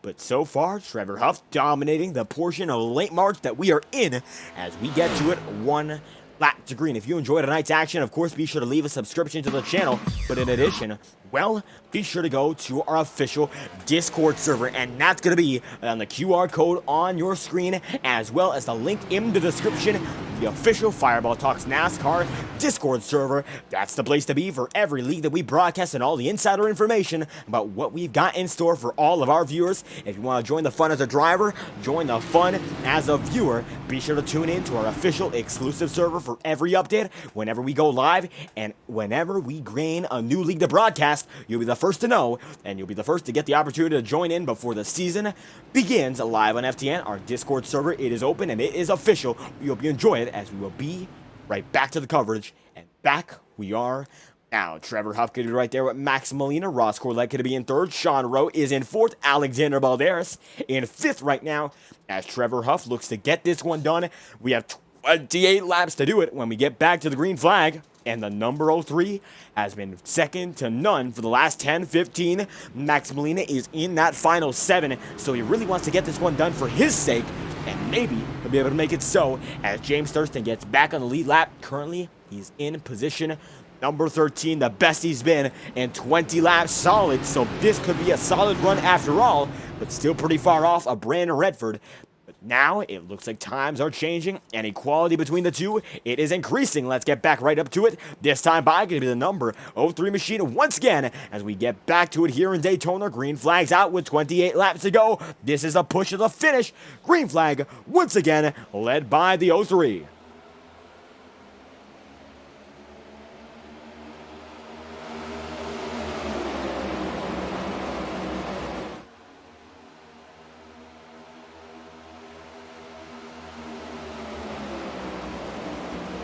With Trevor Huff right there with Max Molina, you know, these two drivers have one thing on their mind. It is victory. And for a few different reasons, you know that Max Molina is in that final championship run-up with his teammate in Sean Rowe. 7 drivers still eligible before we go to the round of 4, and 3 drivers will be eliminated. So far as it is, Molina looks to be one of the safest drivers on the grid, Sean Rowe as well. So if they just make it home with a good finish, top 10, top 15 even, they should be good to go to get into that final 4 at Phoenix next week. It'll be a championship week all week long on Fireball Talks NASCAR next week, as IORA's championship at Homestead takes place the night after FORL's does at Phoenix. So going to be a lot to look forward to, and it's going to be James Thurston contending for both championships. Right now though, Molina and Rowe have one thing on their mind, the Wednesday night title, as so far they have that outside working well, as there's going to be one driver going right back up. Trevor Huff, I tell you what, this man has been on fire all night long. Nobody's been able to catch up to him, and his continuous use of that inside and that outside like nobody else. Well, it seems like he'll be able to keep himself in tow as they go 3 wide and split him down the middle, and this is what happens sometimes when you build up too much trust. When you get that good, some drivers just want to file you out and be done with it, and they're going to have to see you climb back up if you want any opportunity, and right now, that's what the field's deciding. They're saying, hey, no chance for you here as long as we don't give one, and if you give a chance to us, well, that's great, but it looks like from your side, we just don't want it. You're a bit too good for us right now, quite frankly, as Molina going to dispose of him, and so does Ross Corlett. They send him right down the sucker hole at Alexander Balderas right there in the mix. It's going to be Balderas going right off the track for a big moment. He comes right back onto the circuit. He's got Trevor Huff right there. Just emerged nicely. That he does. Almost clips Cash Cope, but thankfully for him, nothing's going to come right out of it. And Connor Asbell now chasing him down with Alex Jones. And now it's going to be a wreck. Dustin Pickle right there with the number 45 machine, 74 machine as well. Big wreck. Everyone's going to be able to get right through, most of which, but it's going to be a lot of drivers smoking it up, as some backwards, some still going to be able to make it straight, and one in the grass. That's Alexander Balderas. So we'll check back from his end as he had to drive right through it. And getting a wider shot, you can see Pickle got into Deitch, got into the man in that number 74 in White Stevens, and then they all barrel right in. Balderas goes down to the inside line. Is there a second incident that begins? No, he taps the wall. No, he does not. He's going to be able to keep it going and gets right back out onto the grass as Whitlock gets right through. Daniel Krim there. Cash Cope going to be spun down and around like a top. And you could see he gets it back going. The Mopar 28 machine as Josh Williams going to go right around there. And Williams loses it on the front straightaway. And it looks like Cash Cope does as well. So a second wreck, an after wreck to say the least. And we'll check on just why that happened. As the 27 machine spun by that point. And then he gets back on his way here. And it looks like he tries to get on the grass. No, he doesn't try to, but he gets on it and then hits two drivers at once. How about that? Josh Williams involved in an after wreck with 25 laps to go. And even in a yellow flag, you can't avoid the chaos here in the FORL Cup Series, as Williams now up to the high side to get a lap back or two, as Max Molina holds on strong out in front. Does he take him in? That he does, and here we go again down on pit road. And as we have just a bit of time, we do have indeed some time to interview the man in that number 57 machine. That is Michael Deitch. So we'll get our first interview of the night here with that man in that 57. Get a word from him and certainly see what is up, as Deitch now going to be position number 18. And he'll be the first man we talk to all night long. However, his microphone is currently muted. So I'm not sure whether or not we were able to get a word from him. Now looks to be unmuted, and we will get him right in. Michael Deitch going to be 17th on the board tonight. You get a copy? And looking once again, Michael Deitch, any word? Oh, I didn't realize I was up here. So Dustin Pickle came down in front of me, and that caused a whole mess. But you know, we're doing okay. And it has been an eventful race so far with now 24 laps to go. What's it take to come out on top here? As certainly has been an up and down night for the 57 camp. Do what I just did. Actually, not do what I just did, and that's get involved in that crash. I think staying out of the wrecks will help us get success. And success, of course, what you're looking for here very late into the championship battle. A lot of guys going for that championship trophy. The final four going to be set here, but it's all about the victory for you. So how aggressive will you be as the night goes on? Just going to treat it like any other race. I don't care if these guys are in the playoffs. I'm still going to race them.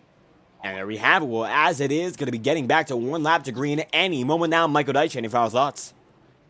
Let's see. 24 laps to go. Let's do this. And here we have it, Michael Deitch looking to get it back in the way and do it once again. Thank you for your time. 10-4, thank you. We're going to get him right back in. He's one of the drivers that works with the admins here as he stays in the voice chat with Zach Milano and Joaquin Stewart, are two core admins of this league, and they work together to call out incidents and make sure that everything is all fair when it comes down to the administration side. Having a driver perspective in the administration discussion is always a big help, as Molina going to be there with Sean Rowe. Ross Corlett now has James Thurston right beside him, and Thurston now looks to be much safer than he was beforehand. The 96 machine has it so. Alexander Blair is going to be right behind him. Thurston has not taken a fast repair, but if he does get involved in an incident, I think this late he might just have to. We'll see whether or not that is the case, as 23 laps to go on the man in that number 96 holds on strong. He's now in third after spending time as low as 3 laps down in our longest green flag run. It seemed to be a dire situation, but now it could be working back in his favor. That we will see with 23 laps remaining here in Daytona. The backstretch, they work by it, and one of the key differences in Daytona compared to the original scan and now, the backstretch grandstand still existed. That they don't anymore in the real world, as demonstrations of events in the back straightaway, such as the Battle of the Beach, they don't exist, and demolition has occurred instead. Demonstrating racing, we're seeing it right here on iRacing. It might be a simulation, but the racing is real, and a key part of making these broadcasts as real as we can get them, it's our camera provider in TrackCams22.com. Track Cams for Gorman's, the best cameras on the iRacing platform. If you want to use them, go to the link at TrackCams22.com or visit our Facebook page. Look up Track Cams on Facebook. We'll have our crank it up here. 22 laps to go. This time by, going to be Molina leading off Sean Rowe. Let's get right back into it, and our crank it up will be right back.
And 62 laps into this one, only 19 laps to go here in Daytona. James Thurston leads with Max Molina right behind him, and now you can see a 3-wide pack in the back, way far off, as the draft has come down once again to a total of only 12, 15. It looks like now down to 14 drivers. Bubbling around that dozen range, coming down to the stripe once again. Molina going to be able to barrel in with the field in tow. As they come down to the stripe once more, you can see that number 99 going to be in second right now. His teammate, though, going to be right there in the third position. They come down, going to be a one driver spinning. That's going to be one driver indeed.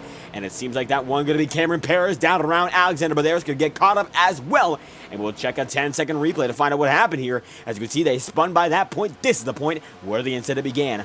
Balderas right behind Perez, and then it seems like the one machine lets off, gets into Cameron, and it seems like that's going to be Balderas getting into Perez and back forward once again. It's going to be a bit of a vice versa scenario, as both of which now fall back, and it is indeed 12 drivers in that pack. Trevor Huff, last of which, 18 laps to go, and Huff, the man who dominated for quite a long margin, is now a bit further back. We'll see whether or not this is all part of the plan, and if he has anything more for him, he must have something if he wants to make it happen. We'll see whether or not he has anything more for him that time through.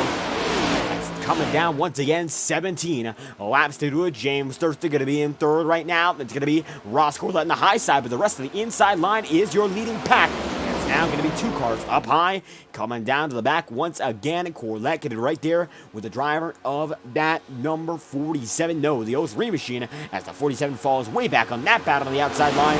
The inside still held off by two PBR drivers, and teamwork making that dream work, as it's the 45 and the 99 holding tight. James Thurston there in third. Kenny Reel going to be in fourth. James Bomar in fifth. And Ross Corlett now charging up into sixth here, side by side with Bomar. And you would see as they come down, going to be 16 laps to do it. Held on strong by Thurston. And it's going to be strong enough to hold on to third for now. Of course, a lot of time until that victory going to be in sight for any driver. And making it through this final segment is as important as ever. If you can't do that, you have just about no shot at the victory. It's not about where you start. It's about how and where you finish. If you're not able to come out on top, clutch is what you need. And if you're not clutch, you quite frankly won't have a shot at a track like Daytona. Plate racing always brings out the clutch in any driver who has it. And if you want a chance at victory, you're going to need every ounce of it. As Ross Corlett now going to be leading on the high side here, charging up the pack. He's got Trevor Huff right there with him. And Huff going to be able to make a nice charge. We saw him at the back of the back for a while. We were wondering just why. And this is why he's now made to leading the outside line. Will they file him out? Two drivers go down to the inside line to get rid of him once again. And it seems like he will not be disposed. The number 03 machine, though, falls back once again. And Corlett now leads Matthew Brower, Wyatt Stevens, and Max Molina going to be side by side in the mix. The driver of the Trevor Huff machine there in fifth. Daniel Krim going to be in seventh. James Thurston going to be in eighth. And 15 laps down the back, you can see that as they all make it through, it still is nice and clean. Clear skies out for the CCH Motorsports machine as Matthew Brower blinks out just a bit. He'll be able to keep going, though, with less than 15 remaining. That time through, well, this time through is going to be exactly that. 14 laps to do it here from Daytona, and we are pushing as hard as we can and taking every bump in stride. Take a look at that close-up drone shot we were using beforehand, and look at how bumpy it is even in the back straightaway. As they go up to the turn, these guys have a lot of valence. That right height, it fluctuates. And now, the 91 up high, he's losing a lot of time, as now he has a bit of a bailout there from Trevor Huff, but not enough to get him into that top five. Well, he barely slides in. James Thurston lets him through, and now 1/10 to separate those guys in the top five, as James Thurston side by side with no one just yet. It's going to be side by side. James Bomar is with Trevor Huff for only a moment, as Kenny Reel going to see that Bomar falls back further and further. Well, that's what he wants, but now Trevor Huff faces that reality down in position number 10. Matthew Brower going to be top of the board so far with now a baker's dozen down to do it. Wyatt Stevens going to be in second, and Hunter Whitlock not in third. Max Molina, though, is. Sean Rowe is in fourth. Ross Corlett is in fifth. James Thurston with James Beaumont, Kenny Reel, and finally Hunter Whitlock, as right now it is now only a total of 11 drivers in this leading pack. The second pack, it is forming, and while they're pretty far off of these drivers up in front, they're still going like it's nothing. Cameron Paris, the last man to lead lap. Will he be caught? We will find out. So far, it does not look like the leaders have the pace to do that, as he's 33 seconds off of your leading man, but he's just about 2 seconds a lap slower. It will be a close call, as Brower, your racing leader here in Daytona, a flat dozen down to do it. The Bakers, it's over, and now it's time to cook. It's the 73 Tavares Arts Machine looking to pay the masterpiece at Daytona. If he gets it done tonight, it'll be his first win all season long, and for the driver who just about has the most second place finishes in this league, he's looking for win number 1, and he most certainly has that all-time record.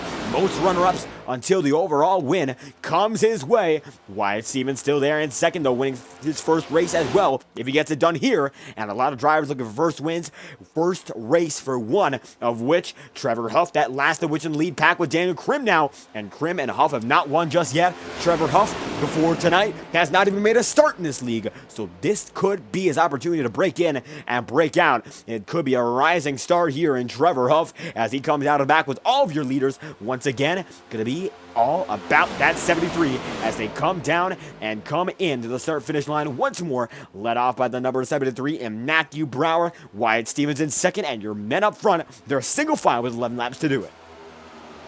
Looking a bit further back, Hunter Whitlock looks to be the closest to Kenny Reel, and much closer than Kenny Reel is to James Beaumont. So checking back on these guys as they barrel through the back straightaway, they seem to have something going their way, even though it is still going to be a bit of a perilous situation to be in that back of the leading pack. It takes a lot to get through on the white flag, especially at the older version of Daytona, where it is harder to drive through on pure momentum. Every single bump on the circuit is taken very, very aggressively by the car. That's just the nature of how it is, how it feels at the very least, as they come down with 11 and becoming 10 laps to go. You can see that Matthew Brower still out in front here with very little time. It's of the essence, the double digits one final time. Brower blinks out once again, and Wyatt Stevens in second, still right on him. Look inside the cockpit of the number 74 machine to see what it is right behind your race leader. And that time by, it looks like Brower got all the way down to that apron, touching the yellow line, a single yellow line at this older Daytona, in comparison to the double yellow line of the newer Daytona. And you can see what these guys are up to as the 73 machine holds on with the number 74 at fifth gear, full on. These drivers are going as hard as they can, flat to the floor, 2.5 miles, lap after lap, and now going to be down to the final 22 and a half. 9 laps to go this time by, and it's going to be all about the number 74. If he can keep to the 73, these two seems to be indomitable so far, but it could be all about setting up that final pass on the final straight. As so far, it looks like Whitlock tries to make something happen to Kenny Reel there. Reel is able to hold on nice and strong though, and the Matthew Brower machine is there in the 9 to go spot with position number 1. Catbird still going to be the 74, and Max Molina is still in third here. So do keep an eye out for every driver oh so close to that finale as they come down to the finale of this event. The white flag oh so soon, and if they don't get to that white flag, we had a caution before, that will lead to perhaps a green, white, checkered coming down through the back once again. Your leading men make it so, and the second pack far out of frame. We'll take a look at them right now. As it is, though, Cash Cope going to be with Alexander Balderas, and that time by, these drivers were about a second a lap slower. Without a caution, it's no use. They are much slower than the men up front. It's going to be Michael Deitch actually spinning at the same time as we say that. He's able to save it, but he loses just about every single ounce of the draft that he had, and that's the disorganization you see the drivers in the back. Impatience, and sometimes it leads to some incompetence as Deitch gets turned all the way around, able to save it nicely, and Brandon Redford in 12th needs everything he has right now.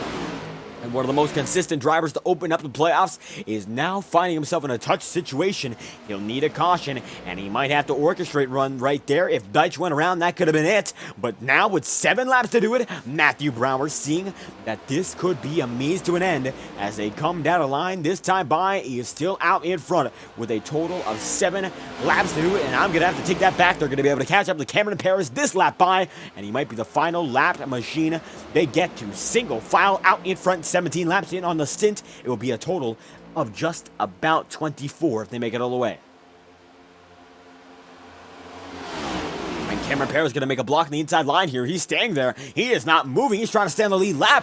And not sure if these guys up front are going to be able to take it nicely. It looks like for now that they will.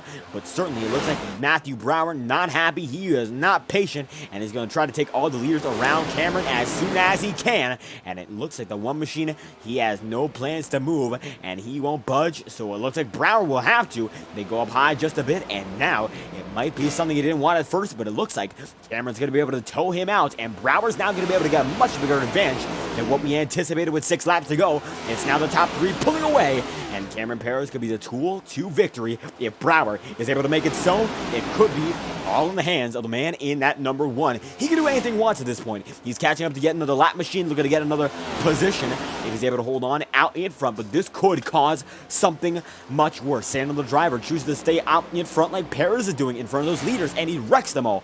That could end up being sort of the responsibility of a man in that number 1 machine, but of course it would, fall down in the same vein to the man whoever chooses to stay out in front of the leaders. If you cause an incident with the leaders of the lap machine, well, you're going to be in a load of trouble, and now it is official. Cameron Perez is going to be 1 lap down as the leaders get right by him with 5 laps to go.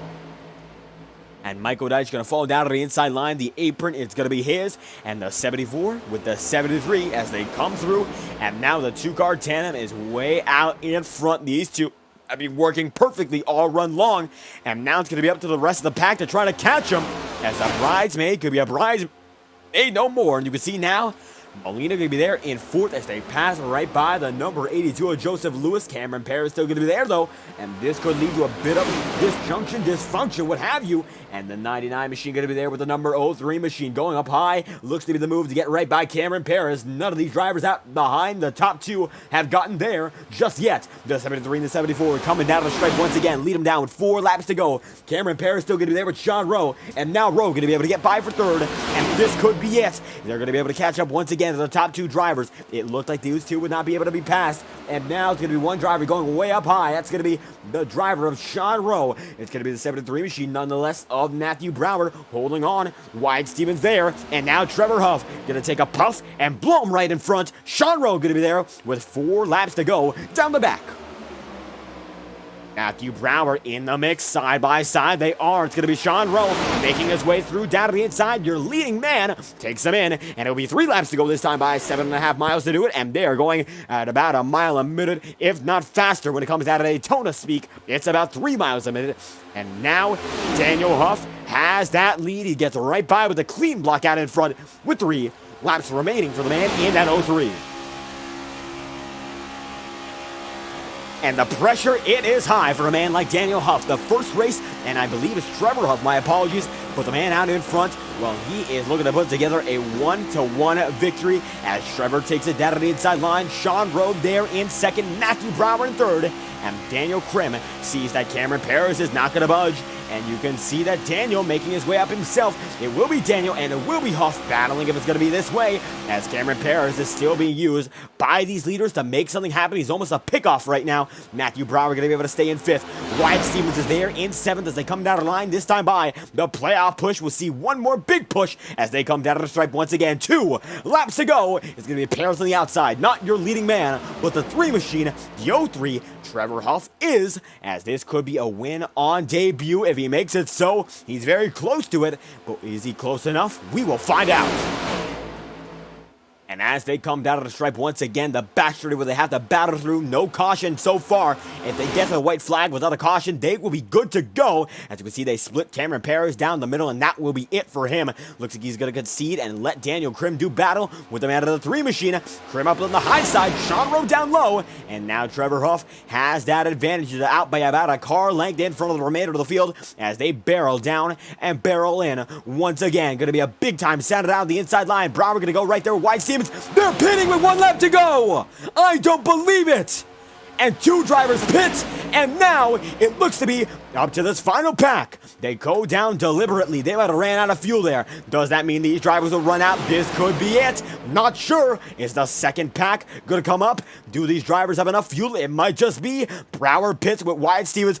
I don't believe what we're seeing. It looks like now the number 03 machine falls back. Is he going to try to lay back on fuel? Not sure. Whitlock goes around. That's going to be it for him. And now it's going to be up to the remainder of the pack. Sean Rowe with his teammate and Max Molina. Kenny Real going to be there in third. Will he reel them all in? We will see. Real going to go down to the inside there. He's going to try to fake it back up high. And look at him go. But it looks like teammates going to make it so. The playoff push 200. And these two, Molina and Sean Rowe, your race winner, will push themselves into the final four as Sean Rowe wins from the old configuration of Daytona and the new old-fashioned way. Sean Rowe wins the playoff push 200, and Max Molina comes home in second with Kenny Real, a season best third on the night. An unbelievable job for the man in that number 99 machine as he wins from Daytona. And he gets it done, second to last race of the season, and that all but locks him in to your final four. And it looks like, thanks to that finish in fourth, Ross Corlett gonna make it in with Molina and Sean Rowe to the final four. Final points to be confirmed very, very soon. Bryce Hammer coming in with jubilating news for the CCH Motorsports camp, and it's gonna be David versus the Goliath, and the Goliath looks to have been able to come out on top here tonight in Daytona. PBR, the best team in this league so far. They've been able to work in harmony every time of asking, and every time they're given the call, they make it happen, no matter when you give them the call or why you give them the call. And here we go again. Your man out in front, Sean Rowe, wins from Max Molina, his teammate in second, and Kenny Real, his other teammate, there in third. Ross Corlett going to be fourth on the night, and James Thurston with the top five might have done just enough to make himself in the final four as Daniel Krim finishes the season high sixth. Trevor Huff gets it done on debut in seventh, and James Bomar comes home in eighth. Alexander Badero's going to be in ninth. Hunter Whitlock there in 10th. And then Matthew Brown, Wyatt Stevens, 11th and 12th. Round out your drivers on the lead lap. And the remainder of the field go as follows. Justin Pickle, one down. So is Cash Cope. Brandon Redford, Michael Dutch, Jonathan Leisure, Cameron Paris, Alex Jones. And 14 laps down, the man in that number, 82, your first retiree, in Joseph Lewis. Then it's going to be Josh Williams, Connor Asbo, Anthony Trippi, Jackson Carr, Zach Milano, Joaquin Stewart, and Hunter Ogden. 27 drivers, and your final four appear to be good to go. The points being tabulated as we speak, but the 99 knew that it was just about win and you are in, and he's going to be good to go on this one. Drivers wreck in the back of the field, but Sean Rowe comes here to burn it down, and this one going to be for all the marbles next week. He's got himself a ticket and punching it with force as Sean Rowe burns it down from Daytona.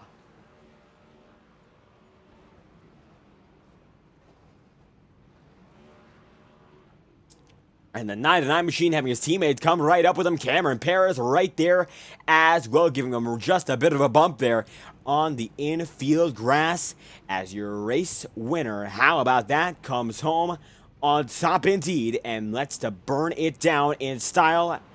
Sean Rowe winning from Daytona.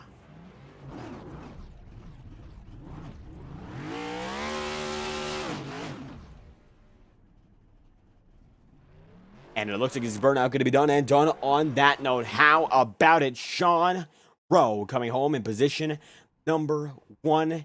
And that's the way it all goes for him, as it looks like nothing more to be said and done. The 99 puts in position number one.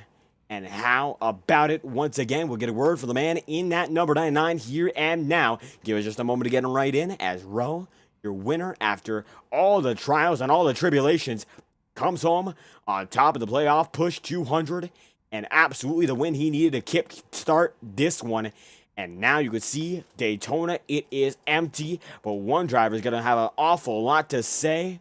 However, he's still not in voice chat just yet. We'll get a word with him here and now. Interview for Sean Rowe. We'll get him in just a moment. And as Rowe not here just yet, we'll give him just a second to get all set, as it looks like he's not there. We will get him in just a moment Sean Rowe, your winner from the playoff push 200, his teammate Max Molina able to come home there in second, and then the driver of Kenny Rio comes home with a season best third spot. How about that for them? And wait for our podium sitters to get in there. Kenny Rio already in third here, so we'll see whether or not it will get him in immediately. As it is, though, it looks like no other driver in that top three there just yet. Looks like might just go from here on out in a bit of a reverse podium interview as long as we don't get those other drivers in. Max Molina going to come home in second, and Sean Rowe, of course, your race winner. But what it all comes down to with the man in that number 99, Sean Rowe, coming in clutch and winning from Daytona. How about that? Race he needed, and it was, of course, the race he wanted. So we'll get a word with Kenny Reel up first, as it appears that the drivers not on the circuit, well, all of them are not. Kenny Reel will be the first one we'll be able to get to talk to. So Kenny Reel, third on the night, and it looks like Sean Rowe's ready. Give us just a moment to get him in, as Rowe, your race winner, comes home in the playoff push 200 and gets the push to victory. The final four, you look to be good to go for it. How do you feel after this one from Daytona?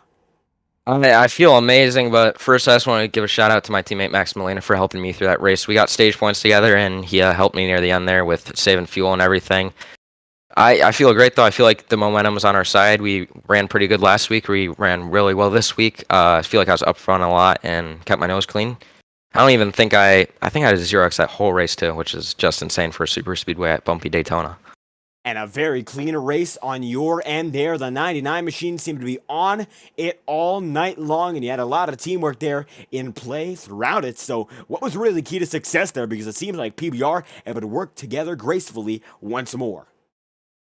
I think you really got to judge the runs here with the teammates, and if you can control the lanes, you're doing pretty well, because the lanes, like, they die and, like, come with massive runs really, really quick, and it's really just down to if you can control the lane and have good communication. I think me and Molina did that. We communicated very well, and that's why it's led us to victory so many times on super speedways. And victory you were all led to once again. Now this victory, a big hole in the door, and it's going to be able to push you perhaps to one more run, and it's going to be at Phoenix. The championship four looks to be all said and done, and I do believe as it stands, you and Molina, your teammate, making it in. So what will it take here for both of you to have a great run, and perhaps one of you coming out with the championship? I feel like tires saving is a big key there, and I feel like a while ago, at least, when I ran there, tires would die very quickly. I don't want to show all my cards too quickly, but I think I have a strategy to get it done, and I think me and Molina are going to be threats for this championship. And that's what we hope to see, a great run between two great teammates, and only one coming out on top tonight. Sean Rowe, playoff push, absolutely the push he needed, and coming home, position number one at Daytona. Any final thoughts? Anything else you'd like to add? Yeah, I'd like to thank my team owner, Zach Todders. He couldn't make the race, sadly. He's out doing stuff, and I want to thank Burnt Rubber Racing Warehouse for sponsoring me and helping me through this team stuff and getting all my merch out there. And I want to thank you guys for putting on the broadcast and the show for us. And just want to say you guys are going to want to tune in next week, because it's going to be a good run for the championship for everyone. And that's what we love to see. Sean Rowe looking to have a good run once again. A great one here from Daytona, coming home on top here in the playoff push 200. Thank you for your time. Thank you. And there we have it, Sean Rowe, top of the board, but his teammate, of course, one of those drivers to keep an eye on all season long, and Max Molina getting there in second. Now, Molina at the moment not going to be in a voice chat here. Try to get Max in any moment now. Looks like he is not there just yet, and continuing to wait as he was there for just a moment. There he is now, Max Molina, second of the night, and it looks like just like your teammate, punching a ticket into the final race of the season as a championship contender. How do you feel going into this one? Oh man, I feel pretty good. Had like probably one of my best rounds yet in the playoffs here, first and then second. And I mean, that's how it's been for most of the playoffs. I feel like, whether it's like I'm finishing second to Thurston or Sean or whatever, but I feel like it's we got a lot of good momentum on our side at PBR, and I'm looking forward to racing at Phoenix, because I think last time I raced there, it was like a Todd Lobby's racing. I feel like it did pretty good there actually, in for the laps we ran. I don't know how much, but I had pretty good speed to catch the leader at that race, but it's just things didn't go my way. But we'll see how the race goes. You know, you never know what's going to happen to other playoff drivers, and you know what's going to happen to yourself with you know with other cars around you that you know might make a mistake and get into you, and you know might take you out in the championship. So you just never know what may happen in that final race. But I have high hopes for that, and getting either solid finish, like finishing second in the championship, or you know hopefully trying to win it. And that's gonna be the goal, obviously, for all four of us, is to make it to the first guy to win the championship this year. And you know, tire wear is going to be probably be a big factor going into Phoenix, because you know, with the way these cars are, it's like you just gotta save tires, whether it be the right rear or right front. And so we're just going to be working together, me and Sean, just talking with each other in that race about you know, how each other's tires, how each other's cars are feeling, and try and relay as much information as possible back to each other. And it's going to be all about that information relay between two incredibly competitive teammates. Now, Max, anything else you'd like to add? I just want to give a shout out to Zach Todgeff, who wasn't able to make the race tonight. He was out doing whatever, but hope he looks back at this race and sees the 1-2 that we got, and help him put the smile on his face. And also want to give a shout out to Brent Weber Racing Warehouse for sponsoring me, and you know, all of PBR, and shout out to my teammate working with me as well, Sean Rowe. And you know, shout out to all the other Championship 4 drivers going to Phoenix, because I feel like it's going to be a very competitive race amongst us four. And you know, it's going to be a very must-watch race. And that's what we hope to see, indeed, a must-watch. And Max Molina looking to get it done himself with that number 45 machine second tonight, and he'll be part of your Championship 4 next week at Phoenix. Thank you for your time. Thank you very much. There we have it. Max Molina going to be third on the board according to our timing and scoring, but he's going to come second overall. Kenny Real, though, comes home as a final man on your podium slot. So, Kenny, season best so far. How you feeling after this one? And Kenny Real, you got a copy. Oh, my bad. What'd you say? Well, third on the night here, so it looks like your season best here at Daytona. How do you feel after a strong run at the High Banks? I'm feeling good. PBR got a 1-2-3 finish, so can't be upset with that. Just try to keep our nose clean most of the race, ran in the back, and it ended up paying off, finishing third at the end of the day. And finishing third at the end of the day, indeed a strong run for teammates, and that's what clicked once again when you guys went out front. It seemed like nobody could stop you. And how was it working with the teammates compared to being alone at a race like this? I mean, we didn't they was running up front most of the race, and I was just hanging back. So at the end, when I seen Molina pull out to the outside, it was just a no-brainer just to go with him, and we just went to the front after that, and he picked up Sean, and I just stayed behind him to make sure we got that finish. And getting to the finish just in time. It looks like you were all able to come in clutch there now. Daytona, two of your teammates there in the Championship 4 after tonight's event. Phoenix on the way. What's it going to take for the final race of the season to perhaps walk it off with a successful finish and even a victory? Just working with the teammates, making sure we keep our nose clean, and at the end of the day, it's all about getting one of them a championship. If it comes down to it, I'll take one of them winning over me getting a victory. It doesn't matter to me. And there we have it. Kenny Real looking to be a team player tonight. He absolutely was. Third of the night with a PBR 1-2-3. So when it comes down to it, any final thoughts? Anything else you'd like to add? Just shout out to PBR. Shout out to my teammates. It's always fun running with them. I like running behind them because I learn more as a driver. But just shout out to them. Shout out to you for the broadcasting.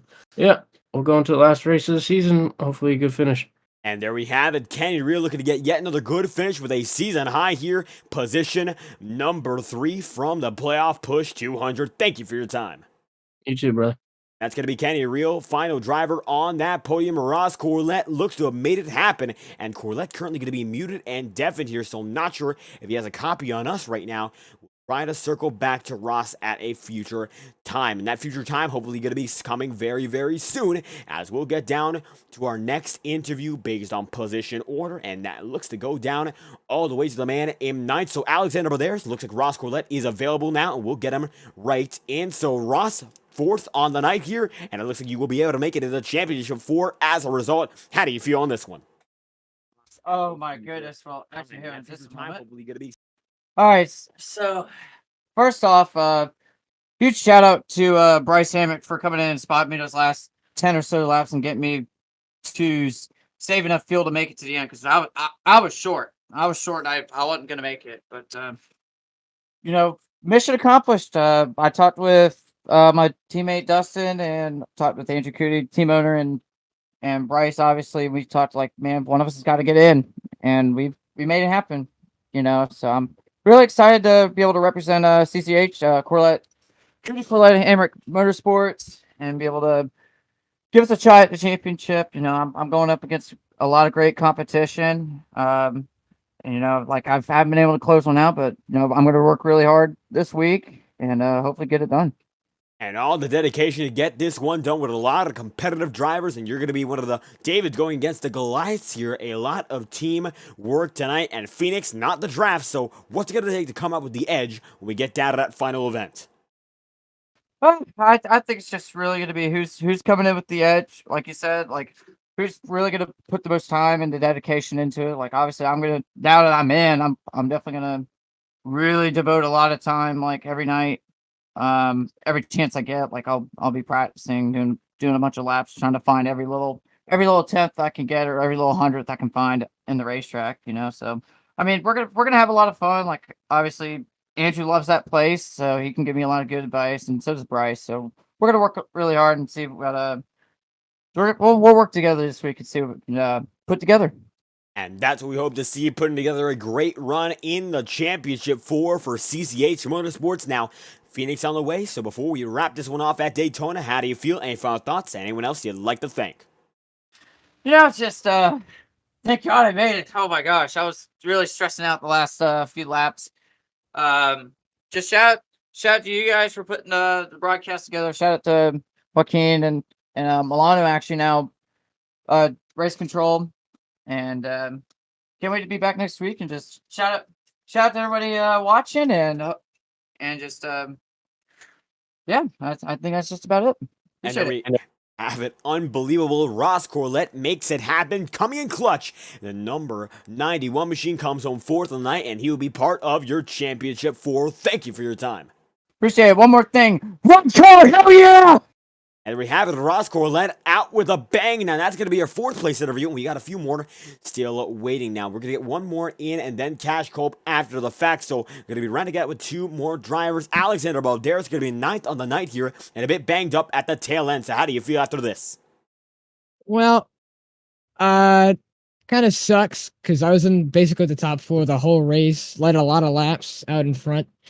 Knew I could be out front, just at the end got self-cleared by Cameron D. Perez and killed my chance in the last bit because apparently when everything mattered to fuel, they decided not to wreck. So kind of sucks, but I knew I had pace all race to win. So I'm happy I was up there. Just sucks I couldn't get it done. And very close to the front all night long. They're able to lead some laps and log those laps in very well. And second race of the season, I believe, for you once again at Daytona. Seems to be a bit of a plate race ace. So what's your key to success, even though you got caught up pretty late?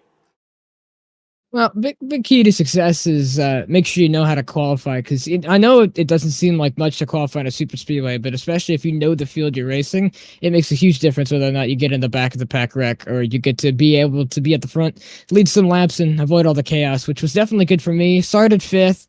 Was fourth for a long time, then got up to the top three, led a few laps, was in the top four. The lowest I think I was at one point was 15th, and that was at that little section there. But realistically, besides pit stops, I was at the front the whole time. So, just the whole time, just you got to keep your car clean as best as you can and, avoid all the incidents. But yeah, just having a lot of skill, whether or not to know. Spatial awareness is huge, especially with these guys being able to push.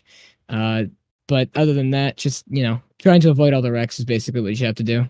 And wreck avoidance indeed the name of the game tonight, and able to avoid a good majority and come home in ninth nonetheless. Now, Phoenix, one season to go. You're in the championship for this season, a bit more of a part-time effort. Will we see you back once again, looking to get a bit of vengeance after what happened last time around?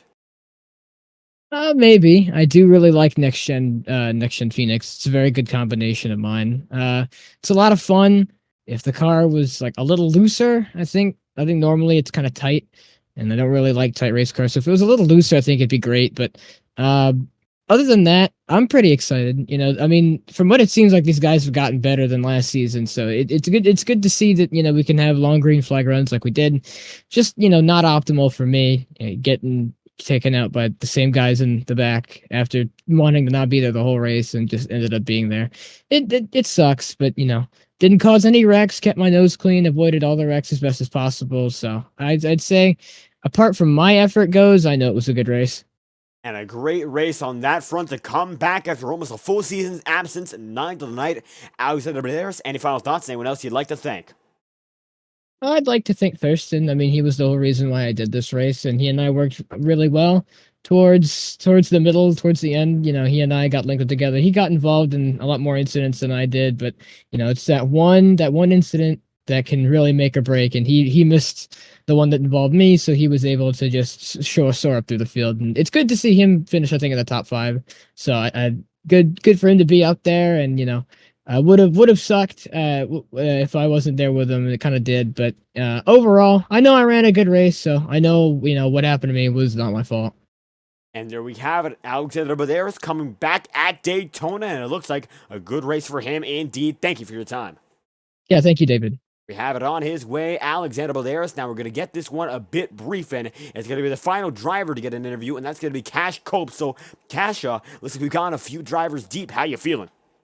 I'm feeling all right. My car was it was never really a leading car, but it was all right, I guess. And it looks like able to come home with a solid 14th place finish on the night, involved in a few incidents, to be able to come home in one piece. So what was the key to getting there at the end? And being in the right place at the right time, having great teammates around me. That's really the key to anything in this sport that we love. And it seems like the teamwork worked indeed. So when it comes down to that, how do you feel about the teamwork aspect of the night? I feel like our team is really, really bonding together really well. I mean, we have Trevor Samuel Huff, and we have Connor Asbell and myself. So I think like we all bond really well, and I feel like we're a pretty solid team if we get more experience under our belts. And experience is key at a track like Old Daytona. So what did you come out with? Because learning, of course, every driver was throughout the night. It seems like you're one of which you had to learn and put the curve to the test and still come home in one piece indeed. Yeah, you always gotta send it until you find the limit. You'll definitely know when you find the limit, but yeah, mostly tonight was just a learning session for me. The first half was just to learn. I was up there in like the top 5 a little bit. I had a few good runs, but yeah, I won a few Carb Cup races at this track and car combo like a few months ago. But I feel like we learned a lot today, and we'll definitely regroup and see how to do better. Looking to regroup next time by Cash Cope. Any final thoughts? Anyone else you'd like to thank? Yeah, I'd like to thank all my sponsors: Option One Solar, Chaparrosa Roofing, Ram Motorsports, Torpedo Teddy Hornhunkers, Beckman Designs, and all my teammates: Connor Asbell, Trevor Huff, all my friends, and my mom and dad, and God, especially God. And there we have it. Cash Cope going to be on the way. Second last season race, and it looks like coming home with the pace to come home with the top 15, 14th of the night. Thank you for your time. All right, thank you, sir. And there we have it. Now, Bryce Hamrick, he did not race tonight, but we're going to get a word from him as a spotter.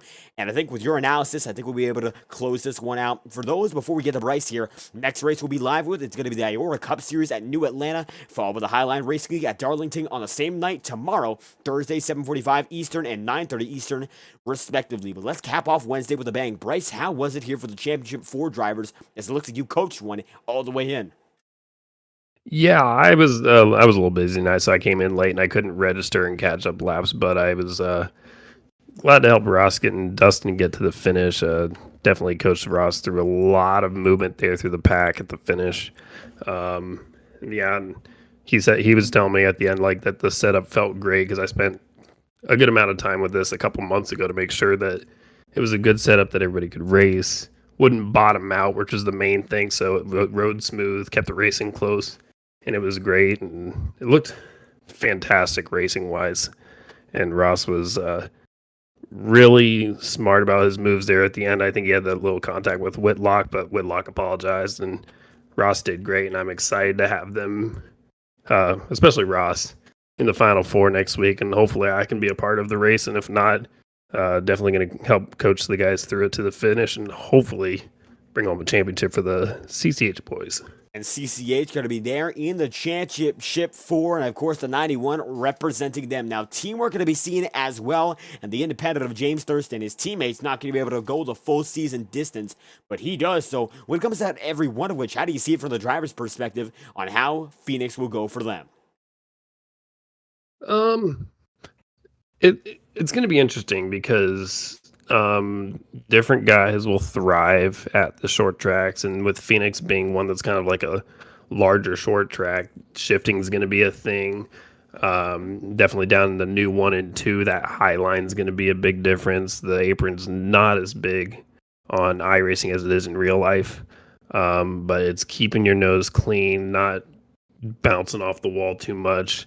Dustin loves short tracks. He's really good at them, so I think he's got a good shot to perform well for CCH. Not going for the championship now, but Ross, I think the amount of work that he can put in, I think he's going to have a good shot. He's definitely going to have to battle up against, like you were saying earlier, the Goliaths in the final. So Ross, I think, is going to be very dedicated, and he's excited to, obviously, to get in there and race for the championship. So it'll be nice to be a part of that and help these guys finish the season strong. And hoping to finish the season strong indeed. Now, Bryce Hamrick, hoping to see you back next time we go racing. Any final thoughts to finish this one out? I got a lot of compliments really just before the end about the setup for the guy from a bunch of different guys. So I'm glad everybody loved it, and that it ended up with a good race. That it's been a roller coaster of a season. I really wish I could have raced tonight and tried to redeem the season opener, because that one I held a little bit of a grudge with Redford when he and I made contact, and then Cootie went on to win the initial race at Daytona, at the new Daytona. And that was really close because I'm really good at super speedways, but maybe I'll practice a little bit and get into the race at Phoenix and mix it up a little bit. And that's what we hope to see. Bryce Hamrick looking to mix it up as his teammate Ross Corlett makes it to the Final Four. Thank you for your time. Thank you. That's going to be it for our championship, precluder, or shall we say predecessor, as we get it done with the playoff push 200 live on FTN. And we thank you all for watching tonight here at Daytona. Sean Rowe comes home on top. We'll be back tomorrow night with even more racing. New Atlanta and Darlington going to be 2 tracks tough to beat. As we thank you all once again for stopping by. Hope you had a great night. If you did, be sure to make a like on that channel and leave a subscription. We'd love to hear what you have to say, as we'll be out of this one in just a moment. Thank you all for stopping by tonight. This has been the FORL Cup Series with the playoff push 200, and we hope you all have a great night.